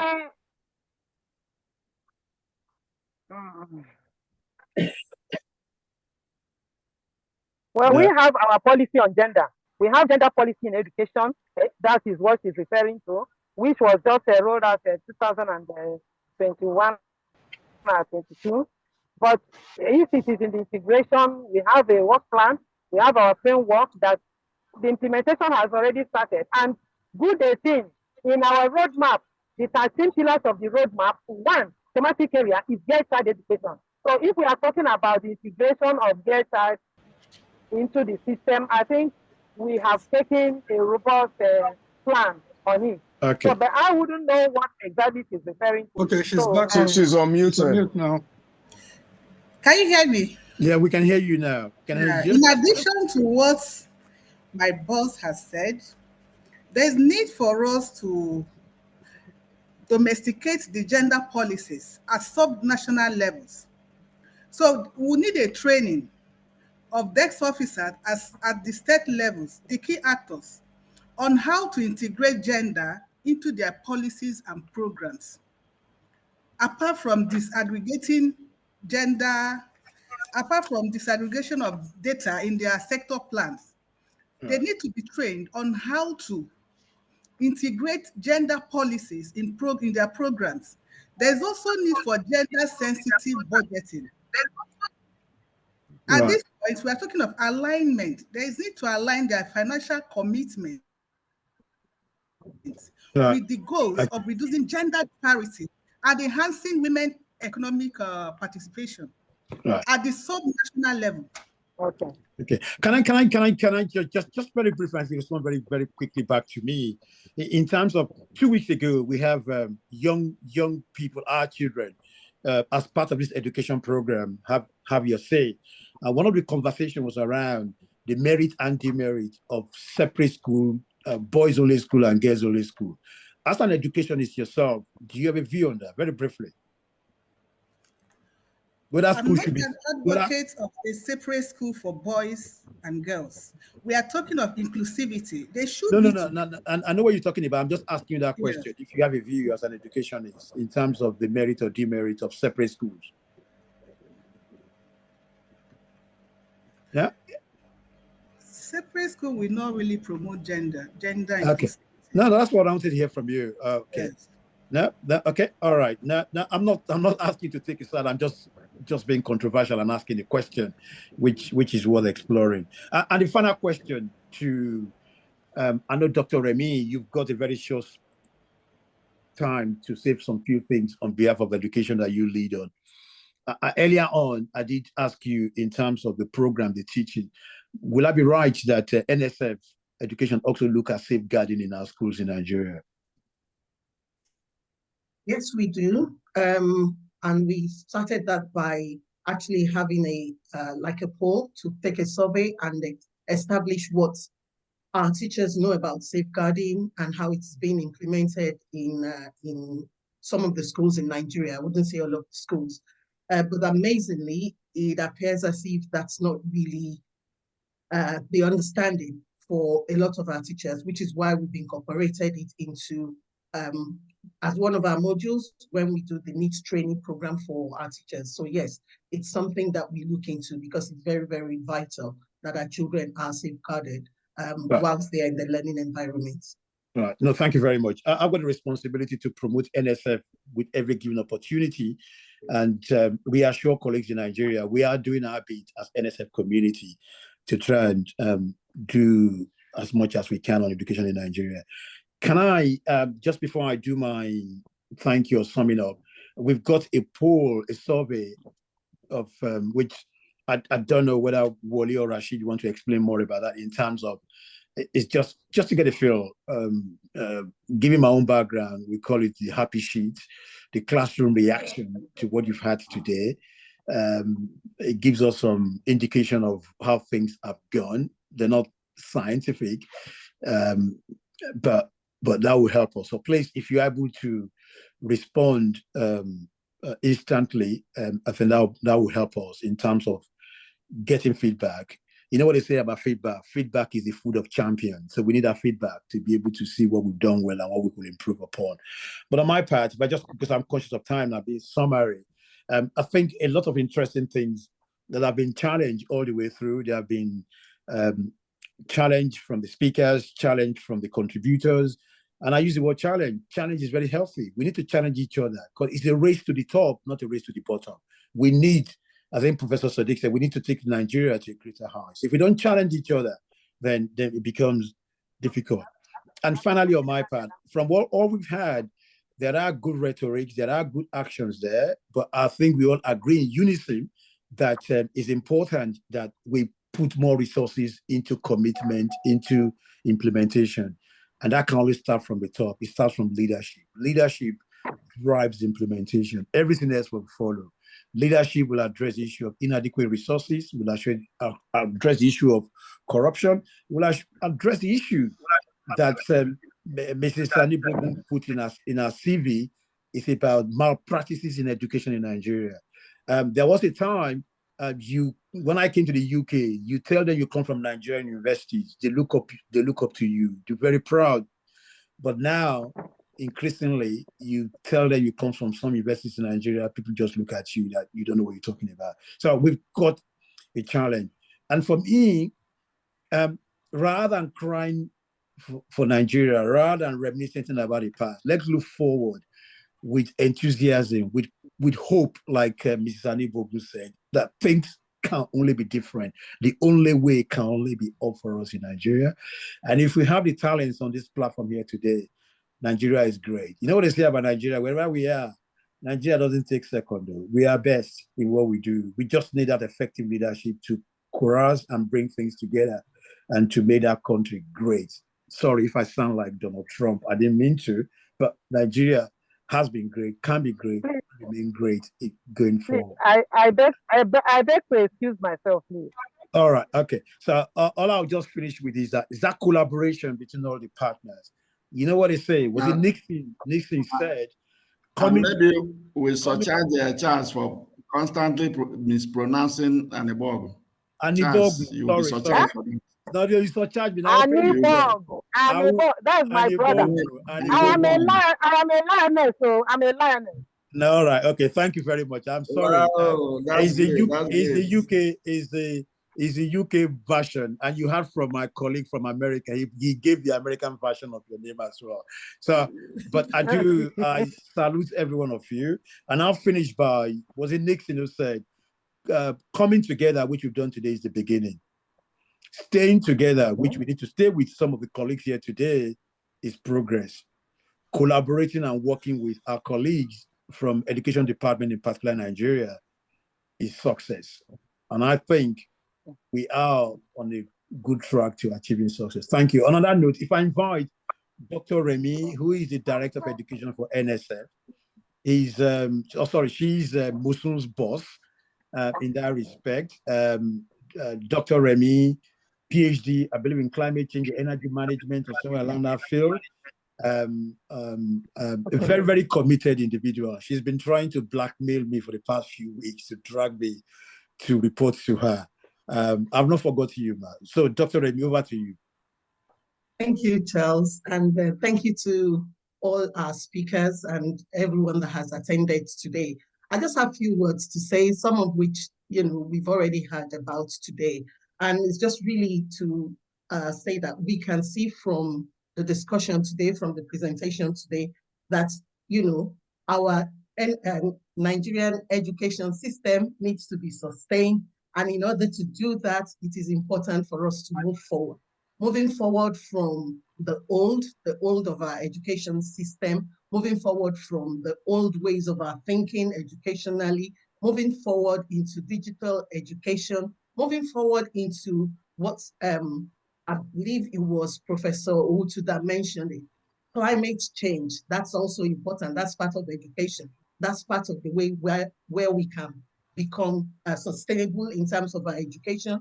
This seminar had shed light to the crucial areas that require immediate attention and action, from enhancing inclusivity to access to education, expanding vocational training. So the need for continuous CPD, continuous professional development for our teachers, and integrating sustainable development into the curriculum. Each point underscores the collective commitment of everyone in order to transform our education system to what it should be in this 21st century. There is the need to change our curriculum, like I said before, and it is also important that we prepare students or we prepare adults, not just for the workforce, the global workforce, but also students that will be able to provide practical solutions to the problems that we have in our country. There is hope for our Nigerian education system. That much I think I want to take away from this seminar today. If only many of the initiatives that we have and the roadmaps are being implemented on time. So as we move forward, to say it is essential to foster collaborative efforts among stakeholders. We should leverage innovative solutions, and we should maintain unwavering dedication to the goals that has been set or the roadmap that has been put together for our education system. At NSF, we are very open. We are listening to all our stakeholders, be it at the local level, the state level, and the Federal Ministry of Education. And we're looking at ways by which we can assist in implementing strategies that will help our education system in Nigeria. We are happy to collaborate and to leverage resources. So for example, we run the book drive, which a number of schools have benefited from, and many more people will benefit from that. That is where we've entered into partnership with organizations here in the UK, been able to get books so that we can encourage the reading culture of our students in Nigeria. Final thing I want to say very quickly is we've mentioned that we run training programs as well for our teachers, again, to complement whatever it is that they do in Nigeria, but also more importantly, to always look for the way forward to make things better for our children, for our nation, because we are Nigerians. And there is nothing anyone can do. If we don't do it all, we will not progress. So the final thing I want to say is that we need to transform the challenges that we have in Nigeria into opportunities, whether it's in the education sector, whether it is in the financial sector, whatever sector it is, we need to work together. All stakeholders must be involved, whether it is government, schools, NGOs, school alumni, everybody, all stakeholders must be involved in making progress. And I'd just like to say, I know that Mrs. Anigboju has left the call, but I'm sure Mrs. Osu can pass this on to her, that I know that there are other NGOs that want to be involved in the area of education, but the chances of them getting the registration and getting things in place in Nigeria kind of be very difficult and could be off-putting. So maybe there is a way they can look into that system to make it easier for people who want to collaborate with FME to be able to move things forward in terms of education. And on a final note, just to say again, thank you very much to everyone that has attended. We are here, we are NSF UK, we are not a political organization, we're not a religious organization. Our focus is to encourage and to promote quality education in Nigeria. Thank you. Sorry, Dr. Remy, thank you very much for that. And I think the last words will go to my co-presenter to do our final thank you. But on my part, it's been a delight, it's been a privilege and an honor to be part of the section today. All the three professors on the call and Madam Anigboju, make sure I got it right, and your able deputy, Miss Helen Osu. Thank you all for your presentation. Over to you, Lady Mo. Thank you very much, Charles. All I can do is echo what you have just said, to say a very big thank you to all of our professors, our speakers, Professor Victor Owhotu, Professor Emma Osinem, Mrs. Anigboju, who joined us as well, despite her busy schedule.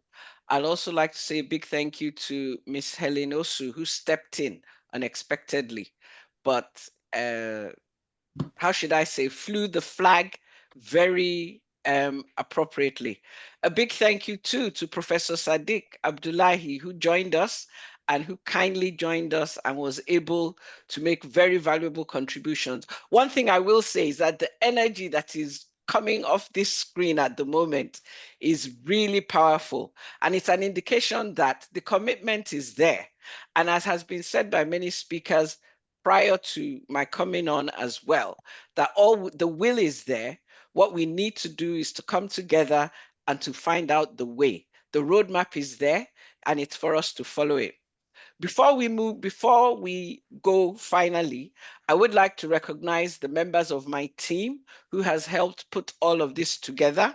So if they could be spotlighted, please. So Akoguni Kuku, Angelina Smith, I apologize, Ayotola Ayeni, Bola Jayesimi, Charles Obazuaye, well, we've seen a lot of Charles already, Jules Oshile, myself, you've probably seen a lot of me as well. Our own in-house professor, Eliaye, Otumba Eric Ayola, who asked some questions, Rashid Adeshokon, who is behind the scenes in our tech team, but providing the support, Dr. Remy Kayode as well. And there is another member of our team who unfortunately isn't able to join us today, and that is Uremi Awe Hemefua. She's unfortunately been able to join us today, but she has been working behind the scenes as well. A big thank you to the team. A big thank you to everyone who joined us today. Thank you as well for all the comments that have been said in the chat. We will capture those and they will definitely, they will form part of what will take this forward. As someone has said, talk is cheap. What we need to see is action. NSF is here to do that. The Federal Ministry of Education is there to do that. And all who are stakeholders in this venture are willing and able. So thank you very much, everyone. Please enjoy the rest of your Saturday. Thank you very much. I want to play a video now.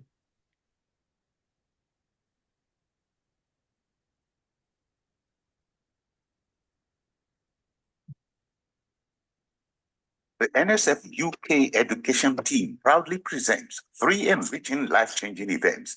These events are scheduled to happen from October 2024 and are as follows.